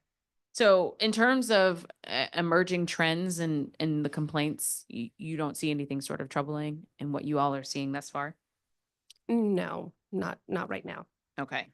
In FY24, you all issued 27 fines totaling 6,400. And in FY25 to date, 10 fines totaling 1,600. So we know what dentistry is charging out there. Psychology has recently updated their fine schedule, have you all evaluated whether or not you feel like the fine structure for the Board of Pharmacy matches the severity of the issue? So most of our fines are due to failure to disclose previous arrest or unlicensed practice. But I can Okay. make sure that that's one of our priorities, just to re-examine that to make sure that it's fair. Okay. We're looking for fairness, but also I recognize too, we have this in other issues, like I'm on the transportation committee, is that, sometimes when the fine is too low, people just chalk it up to the cost of doing business, and then they keep doing the same act again and again and again. If we hurt you a little on your pocket, you might think twice about doing it again and again and again. And so, all right. Are there alternative disciplinary actions for the Board of Pharmacy in lieu of payment? Well, it depends on the actual issue. Okay. Sometimes they are assigned continuing education. We've had people that had to take the law exam again because they weren't following the law, but those are different alternatives other than fines and in addition to fines. Okay. All right. For the Board of Medicine, there were 94 complaints made to the Board of Medicine in FY24, but only 24 investigations were initiated. We heard from DC Health's rationale last week as to why there's such a significant drop off, but I'd love to hear your perspective as chair. Yes, thank you. We do, all of our complaints are reviewed for legal sufficiency by our staff before they come to the level of the board. So there are things that the Board of Medicine does not look at, such as billing disputes or other things like that are not specific to the practice of medicine. But if the complaint is deemed that it should come to the level of the board, we review it as a board.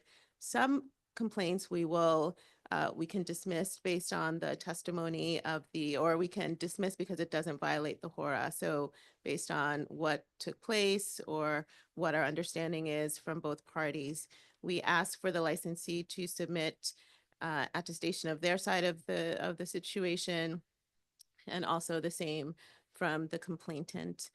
I don't know if you want to know the categories, but I can tell you Sure. that Yeah. some of them. So in general, the categories of complaints that the DC Board of Medicine receives do reflect what we see nationwide for state medical boards. So things like non-disclosure of arrest, practicing below the standard of care, sexual boundary violations, things like not completing continuing education, things like communication issues and failure to disclose, like malpractice cases or various things like that. And so based on the infraction, we will determine if an investigation is needed, and if so, based on the outcome, what if a fine is needed, continuing education, practice monitors, things like that.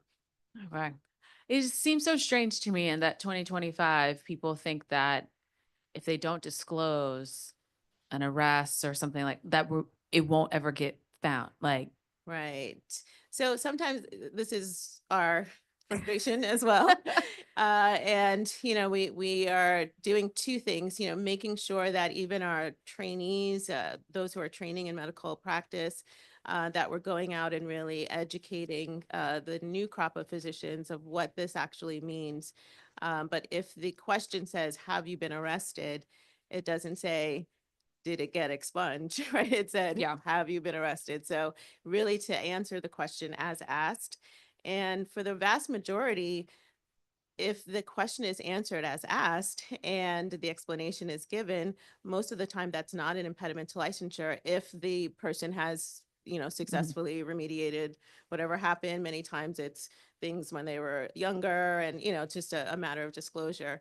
But the problem comes in when they do not disclose, and then we find out on criminal background check, and that's a clear violation of their duty to report. yeah.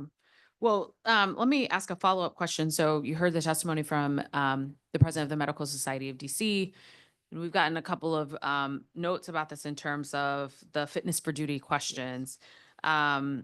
what considerations has the board given to limiting the questions to only current impairment to practice safely as opposed to past impairment or Right. wellness treatment?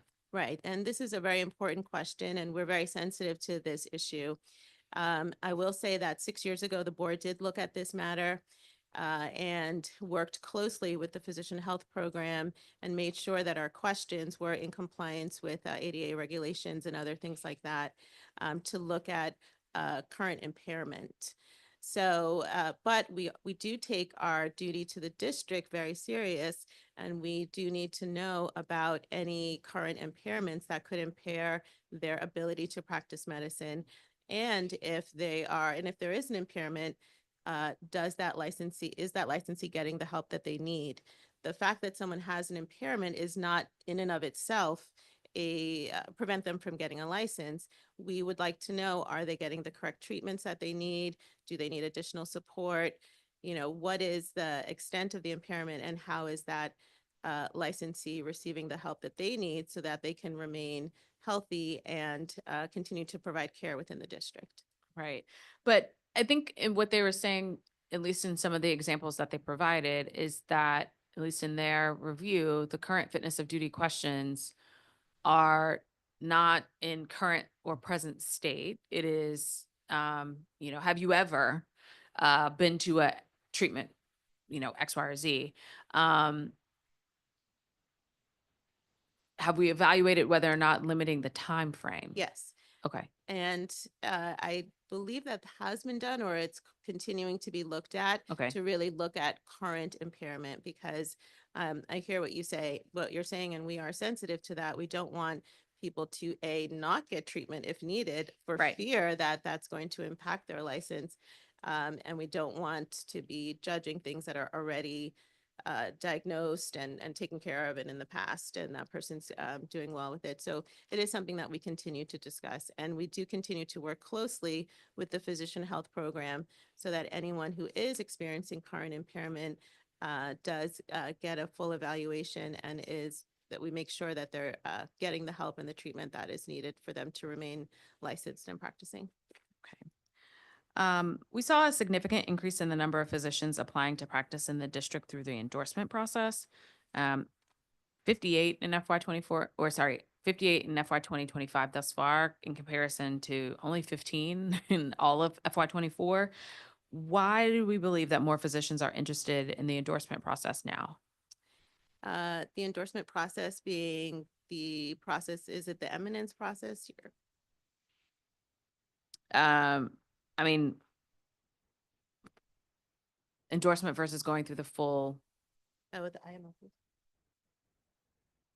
And people are coming. Okay, it's good. Okay. Sorry, Dr. Hill. You're on the edge. Can you just introduce yourself for the record? I'm Dr. Tembi Chitenga, and I am the Executive Director for the Board of Medicine, and work closely with Dr. Anderson as well as the Office of Health Professional Licensing Boards. Thanks. So what you all sent to us was around the number of physicians who are applying to practice through the endorsement process. You are very specific in terms of that. So I'm assuming there's a regular process and then there's the endorsement process. And I'm just curious as to why we're seeing more going through the endorsement process these days. Right. So for the endorsement process, we refer to it as the reciprocity agreement. Okay. And it's a regional agreement between Maryland and Virginia, as well as us. Essentially, it's an expedited pathway. So we sat down and concluded that there were our requirements for licensing for physicians as well as physician's assistants were substantially equivalent. So if someone is licensed in Virginia, we know that they met some of these requirements, so we don't have to do the work again. Good for that. Don't have to duplicate. Duplicate efforts, exactly. So there are some things that we removed the redundant requirements.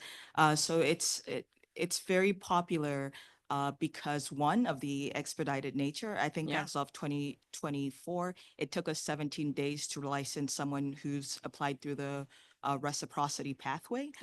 Secondly, because of the geographic and economic relationships between the jurisdictions, as you know, multiple people may have, especially healthcare providers, Right. may live and work in across the jurisdictions, and we have practitioners who have practices in all three. So that's also advantageous to them because it reduces the amount of disruption they have and continuity of practice. No, this is great. I actually want to see more in terms of the reciprocity because hopefully that will like tamp down the request of compacts. Okay, everybody wants a compact, and I know psychology already has one, but everybody else, every day I get an email.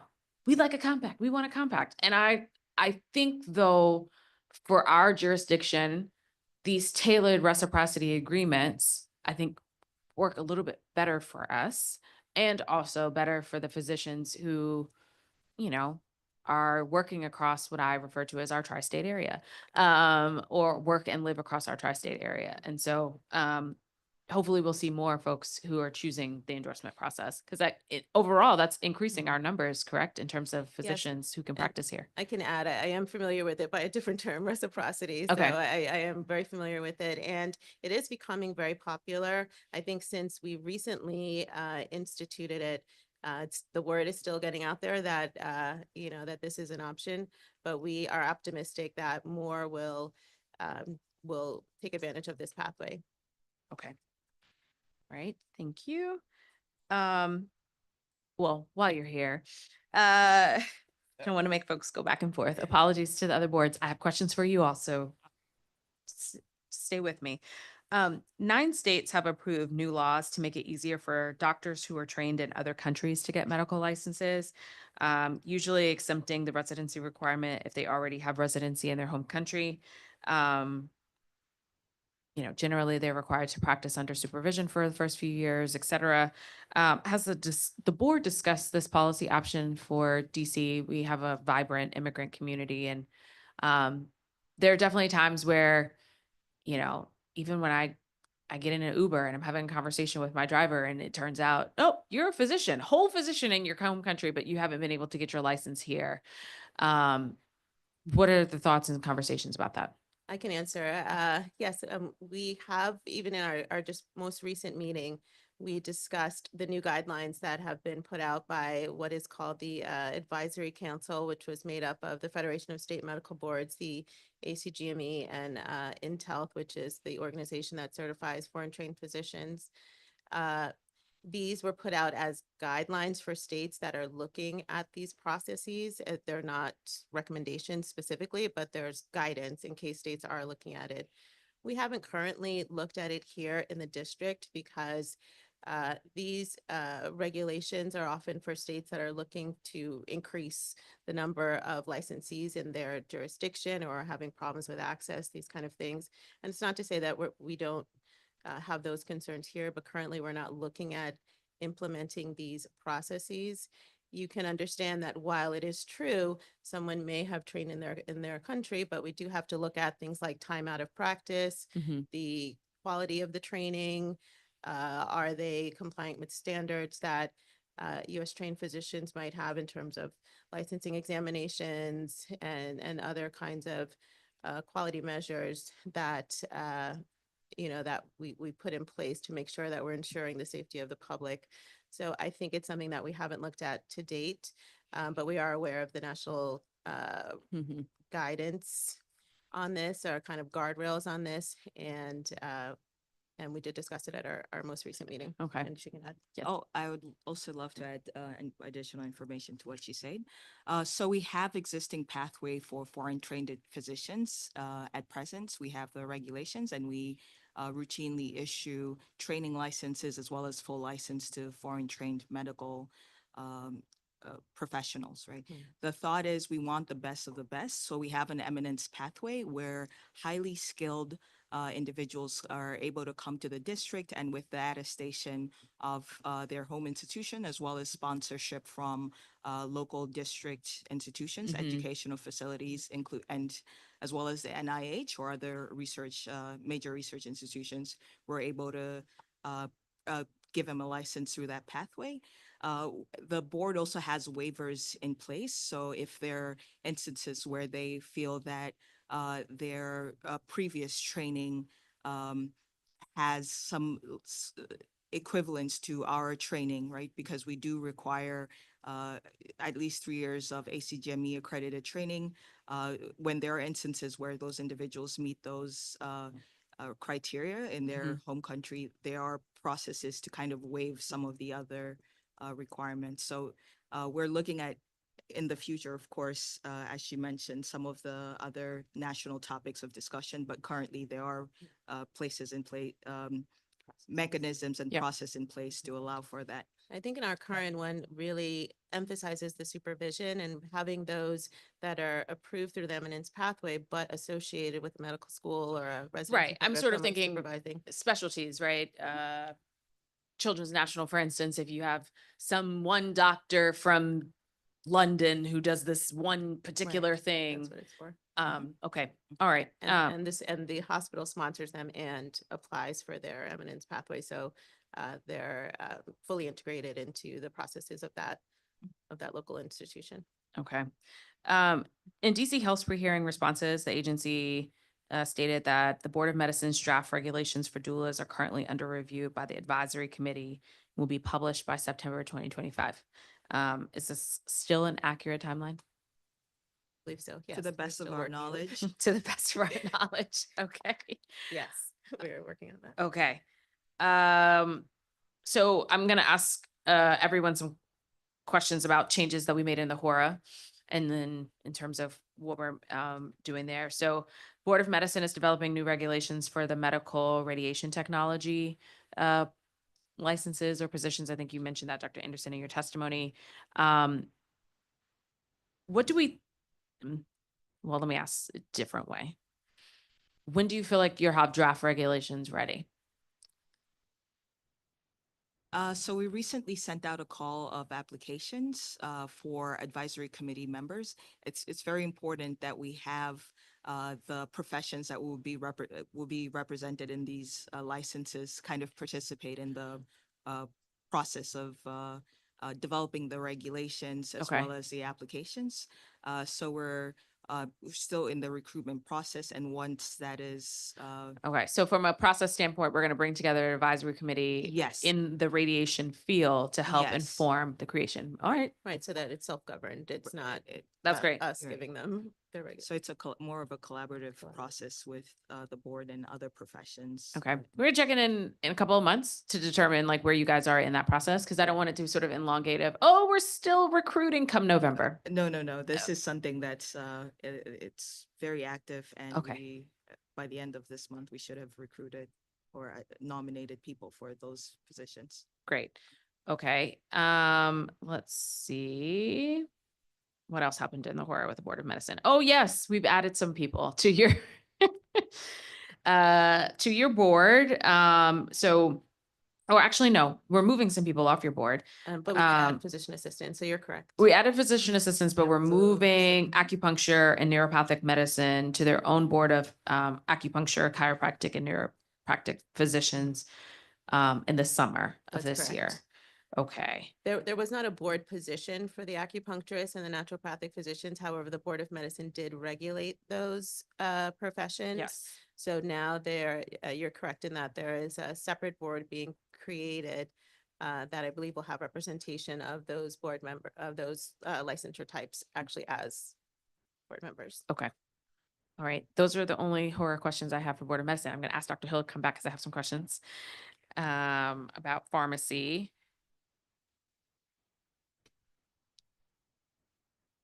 All right. The horror made some changes to the scope of practice for pharmacists, including the authorization to administer certain vaccines. How are you all ensuring that licensed pharmacists in the district are informed of these changes, including the specific protocols or any required training?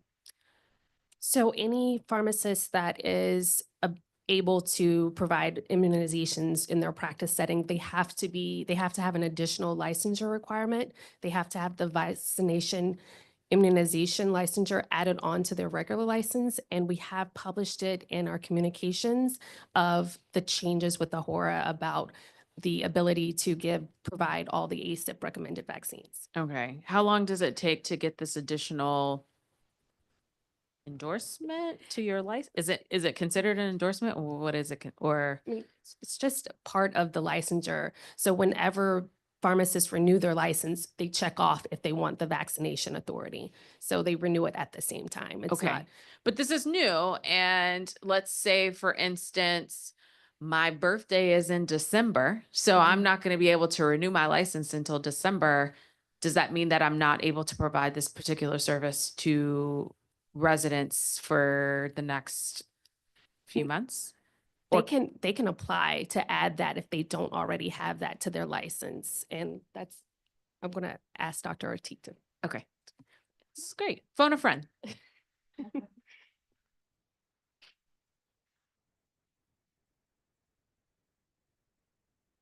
Hi, good morning. I'm Dr. Justin Ortiz. I'm the Executive Director for the DC Board of Pharmacy and Program Manager for the Pharmaceutical Control Division. Okay. As far as the Vaccination and Immunization Authority, that's a certification separate from the that you would just add as additional authority, and that's open at all times. So as long as you have those requirements, and typically that's something that you get in pharmacy school in your first year.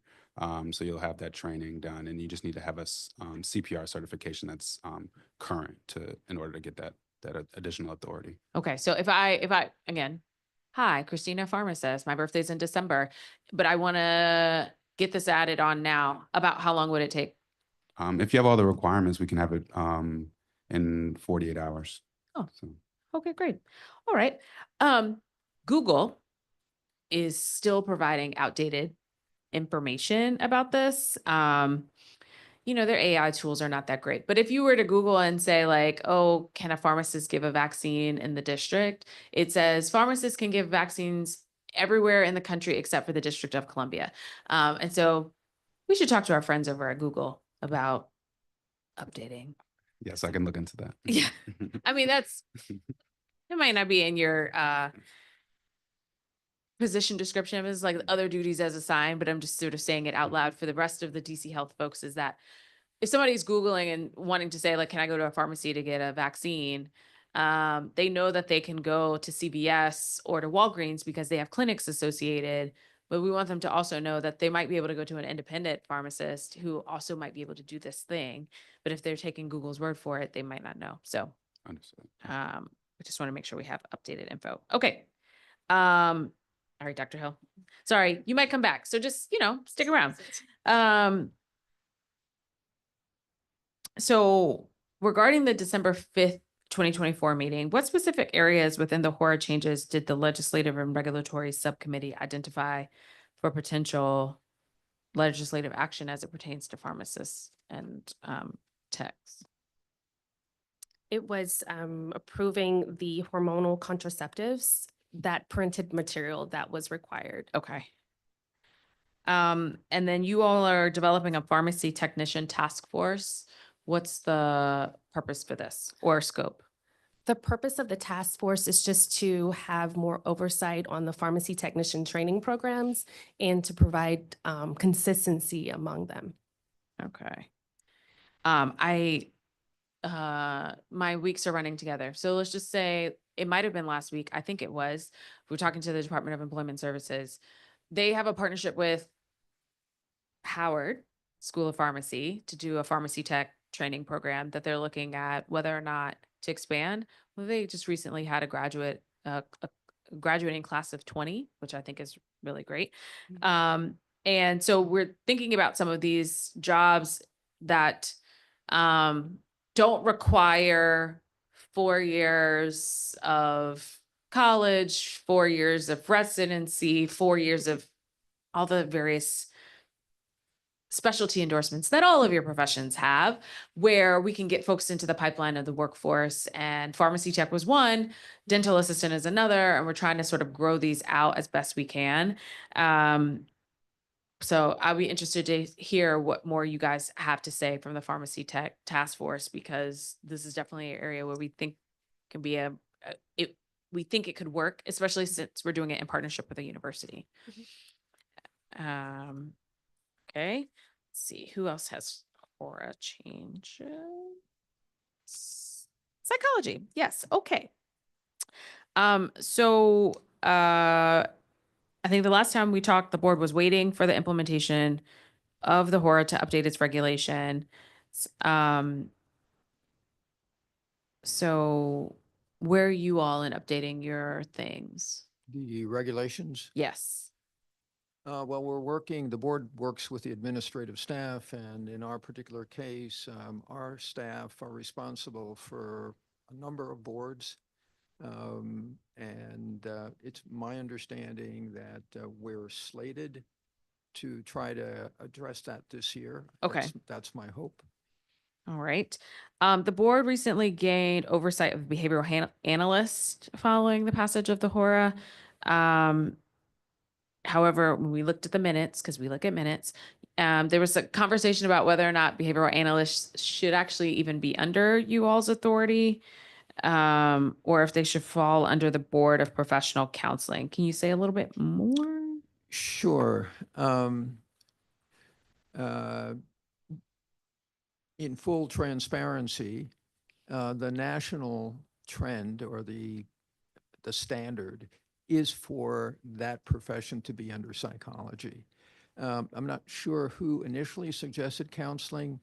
Frankly, as a chair, I didn't push back on that because I thought, well, if somebody else wants to do it, that's something that we don't need to do since we don't really have much experience. But then when we went back and looked at it a second time, we realized that it really is our responsibility, that we're the most practical, the Okay. most logical discipline to oversee that practice. And so, so we will welcome taking that on and establishing standards that are commensurate with those at the national level. Thank you, Dr. Jimenez. 'Cause, sometimes some of these professions, at least when we were going through the HORA, they get very sensitive when boards don't want them.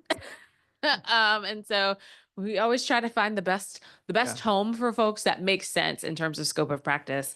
And we hadn't heard any pushback when we were doing the HORA about behavioral analysts being there. So we were a little concerned, but I'm glad to hear that you guys are going to sort of move forward on that one. Okay.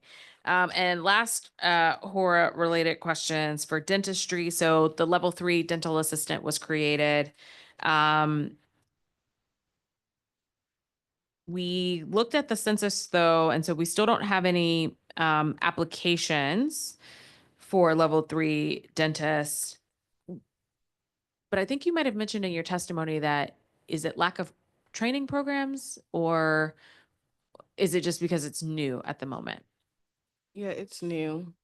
Okay. And well, nobody has, even, initiated to apply for that. And we also need to, properly establish, how it's going to fit into the other training programs. So everybody who becomes a level 3 dental assistant, they get the exact same, they all get the same education.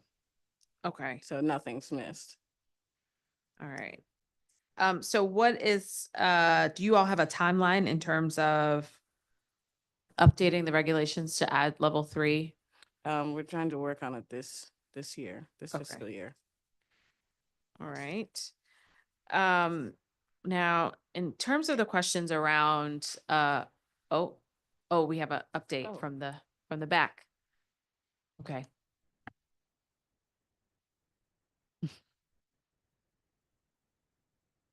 Hi, Erica Hi. Walker again. Yes. So dental assistant level three is currently in our regulations. They were actually in our regs prior to the HORA. We just thank council for sanctioning it. But dental assistant level 3 is already in our regs. So it's already in the It's reg, already in the regs. but nobody's applied. I'm going to we'll follow up. Okay. We'll follow up. Cool. We'll Okay. follow up. We'll follow up on that. Let me ask a similar but different question in terms of teaching licenses. So, my understanding is that there are only 4 dentists with teaching licenses. Is this, when you all talk about the teaching license portion, is Is this a plus? Like, do I check a box? Or is this some additional training that I need and a new license, et cetera? So the teaching license is a standalone license itself, and you would still have to meet the requirements for it.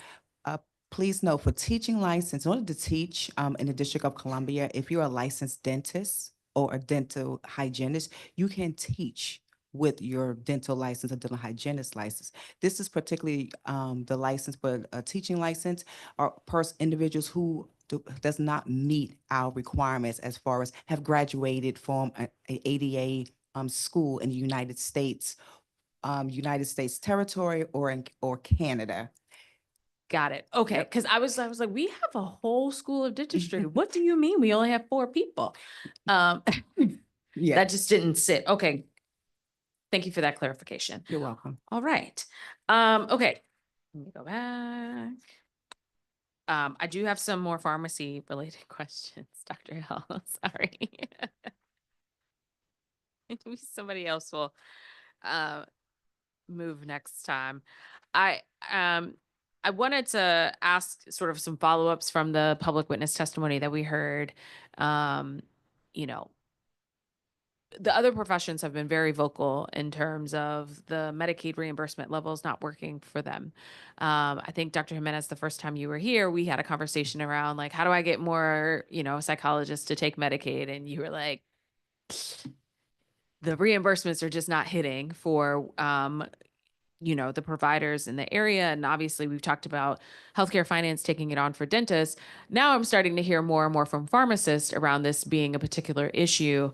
And I know that this is a little bit different because it's not specifically dealing with licensure, but I do feel like in some ways the boards are, they could be a convener, they could be a sort of a conversationalist around what are some of the challenges and barriers to individuals in your profession. And this seems to be something that has come to the forefront around the pharmacies can't stay in business because they're not receiving the right reimbursement. And so to the extent, I'm not sure, but has the board had anyone from the Department of Healthcare Finance come to talk to you all about rates and No, we have not. We do allow everyone to come in this issue, to bring issues during our open session of our meetings for public comment, and this has been a remaining issue that has been brought up. Okay. In that, I'm assuming pharmacy benefit managers have been a really big topic of conversation as well? Yes, they have been, because not only this is a concern that's brought to the Board of Pharmacy, but along with the National Pharmacy Associations and the Washington DC Pharmacy Association, they have been bringing this issue up. All right. So it seems we need to spend some more time on PBMs and transparency in terms of pricing and reimbursements and otherwise. Correct. Okay. We'll add that to our list for the year. The committee has also heard some concerns around white bagging. I'm gonna put this in because I had to get a definition of what this is. So the distribution of specialty medication from a pharmacy or PBM direct to a clinic for administration to a specific patient. Has any issues related to this come to the Board of Pharmacy's attention regarding patient safety, regulatory oversight, or proper distribution of medication?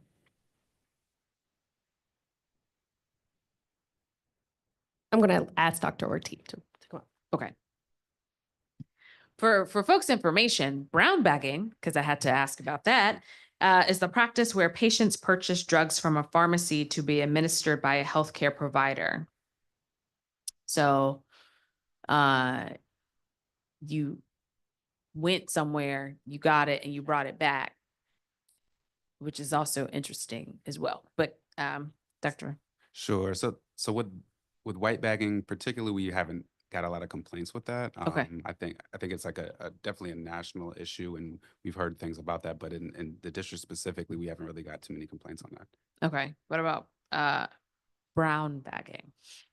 I Not feel to like we need a better terminology, but I'm not a pharmacist, so you guys do your thing. not to my knowledge. Not No. Okay. All right.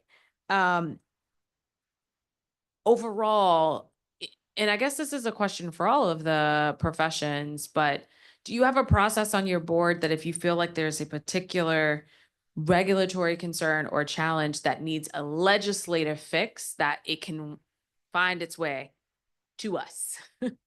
Because we're not always monitoring each of your board meetings for these parts of conversation, but do you all feel like, well, you work for DC Health, so I'm going to talk to Dr. Hill.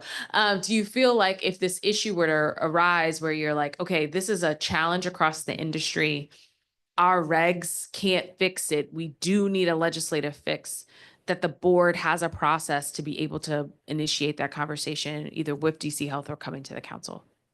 Dr. Hill. Well, since I've been on the board, I haven't seen that, but that is something that we can work on for this year to make sure that we do have a process about these emerging issues. Okay. Dr. Anderson. Yes, that's a great question. I would say that the Board of Medicine definitely does have a process in which any board member can bring up a topic in open session. I meet monthly with the board staff to determine the agenda for the open session and if any topics need to come up. And it was also mentioned that I'm on the board for the Federation of State Medical Boards, so I'm actually aware of kind of this state medical board landscape nationwide as well. So if there are new recommendations that have come out or new issues that have come out, we can bring them up. And finally, we have a section on our open agenda for our Office of Government Relations, who works closely with us to keep us abreast of health regulations moving through the council or things that are of interest. And we work closely with them to be able to bring things to the attention of legislative action or things like that if need be. Okay. Dr. Jimenez. Well, I know in the time that I've been on the board that there have been times we've had to promote certain requirements or take certain actions, and the board somehow has been able to do that. It's on our understanding that there is a process by which to achieve that. As to formal legislative action that the council would take, I'm not familiar with that, so Okay. I can't really comment too much. Okay. Dr. Latiforti. It's on, or it was. Now it is. Okay. Okay. All right. Well, we you can have open sessions. Okay. And so pretty much everybody who practices dentistry in the district, they're welcome and open to say whatever they're concerned about. And also we provide them with any new information that they're required to know, within the scope of practicing dentistry. I'm asking this question because, like I said, I've never been a pharmacist, I've never been a physician, I've never been a psychologist, I've never been a dentist, right?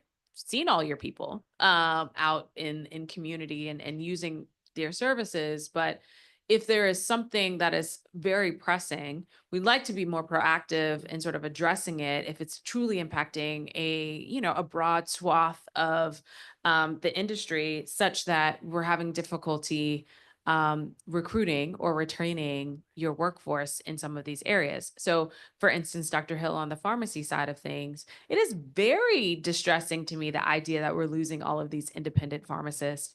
And it's not for lack of demand in terms of needing their services, but it's for us on the government side not doing our part to ensure that they're being paid. And the same for dentistry. I mean, Dr. Coombs's testimony about the root canal and the disparity of what Medicaid will pay versus what private insurance would pay. I get it why some of the dentists are just saying, you know what, we're not going to do Medicaid anymore because you literally going to put me out of business to be able to serve folks. And so, but we wouldn't know that but for providers actually speaking up. And I just don't, I'm I guess I'm trying to fix for the fact that like on the dentist side of things, no one thought to look at your fee scale since 2007. Right. And that was only until it started coming up that we started pushing Department of Healthcare Finance on that. And so if nobody speaks, we don't know. And I don't want folks to suffer in silence. So I just want to say like this is an open conversation. This is a committee that is truly trying to help strengthen the health profession and the health infrastructure that we have here in the district. Yes, Dr. Anderson. Thank you. I just wanted to add to what I said earlier regarding our open sessions that we also encourage anyone to come to the open sessions, and we work closely with MSDC to hear physician concerns that are in the district, as well as any other concerns that are coming up in terms of like the GME community, graduate medical education community, and other relevant stakeholders. But it is something that we want to keep and remain open to keep abreast of emerging concerns so that we can respond as a board. Great. Thank you. Dr. Hill, I want to ask about the prescription drug monitoring program. And whether or not, and I'm not entirely sure if this comes in under the scope of the board. So, okay, it does not. So never mind. Okay. It's okay. It's okay. I'll ask sort of a different question. Okay. Dr. Jimenez, sort of a little bit of a different question for you. So in October, the committee held a roundtable specific on inpatient psychiatric capacity in the district, whether or not we have what we need from an infrastructure standpoint to address some of the emerging behavioral health concerns that we've seen in the district. And witnesses testified about the shortage in terms of licensees and some of the delays in the licensing process for psychologists and otherwise. Besides eliminating the examination for professional practice in psychology exam, part 2, I think you referred to it as the EPPP2 or EPPP. Y'all have acronyms for everything. EPPP. The Right. EPPP2. Are there any other efforts the board is looking at to sort of alleviate some of the concerns around accessibility and barriers to entry? Well, I don't think that the examination itself poses a barrier.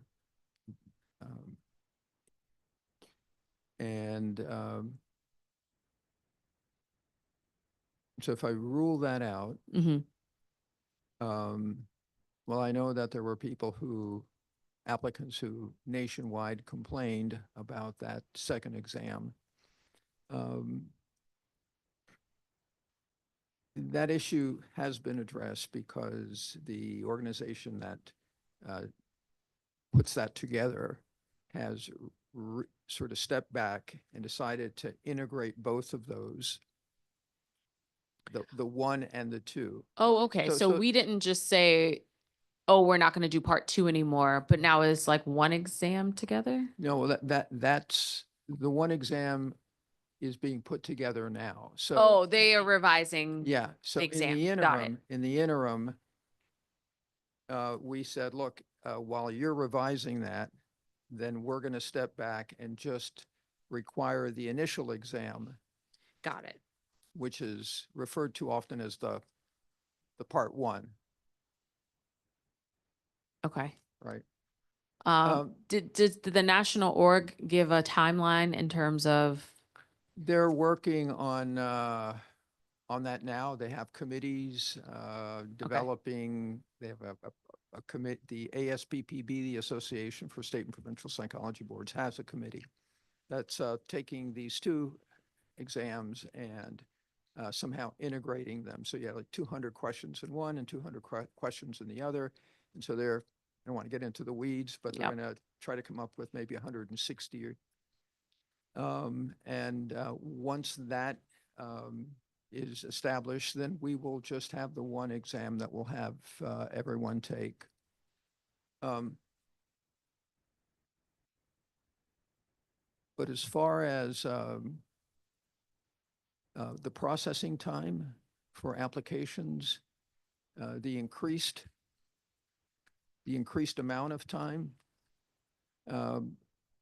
we believe had to do with the fact that 2024 was a renewal period.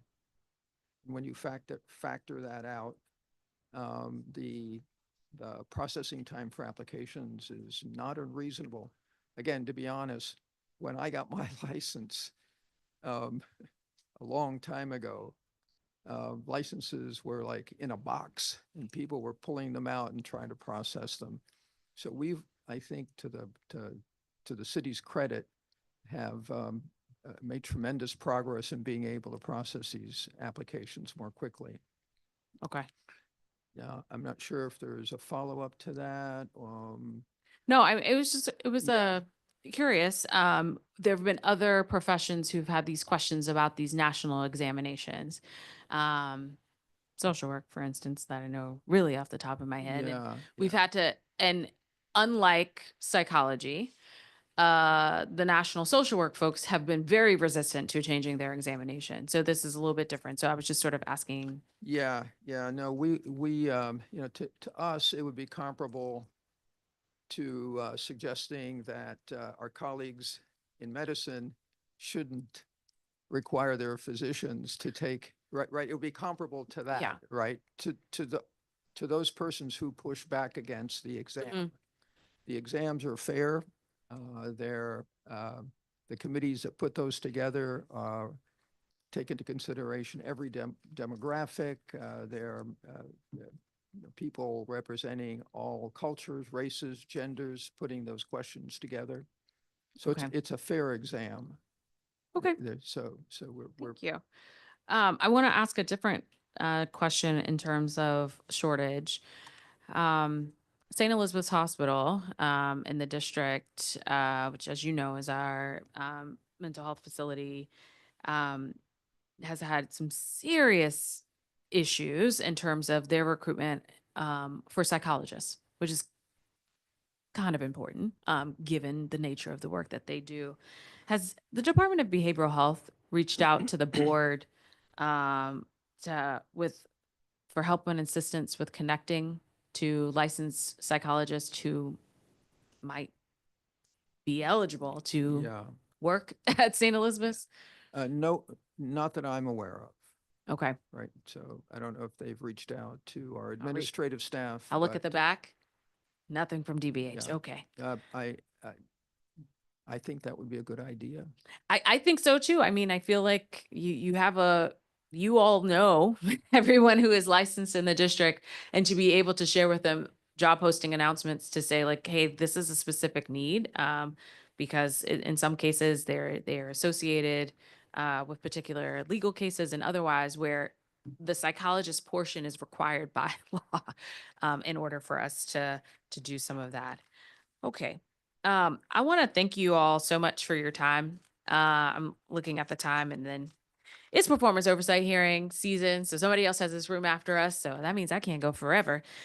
Even though I'm incredibly fascinated by all of the work that your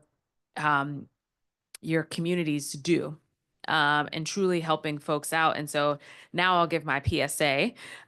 Serving on a mayoral board or commission, particularly a licensing board, is an excellent way to give back to the residents of the district as well as to your fellow community. And we talked a little bit about these 4 boards, but we've got lots of other boards and some of them have vacancies. So if you're interested, please visit the Mayor's Office of Talent and Appointments website and submit your information. If you feel like you have something to contribute to this conversation and overall in service. I want to thank the public witnesses who provided testimony today. And I want to also thank Dr. Anderson, Dr. Hill, Dr. Jimenez, and Dr. Latortu for sharing your insights and reflecting on the work of your respective boards.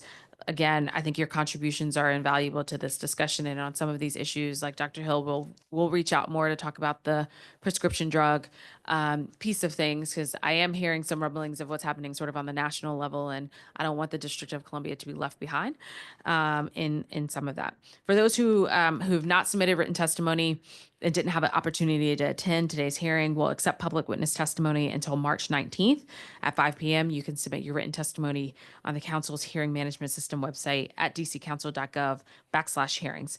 The next Committee on Health hearing will be on Monday, March 17th. We will discuss Bill 26-109, the Farmers Market Support Amendment Act of 2025, as well as 2 Food Policy Council nominations.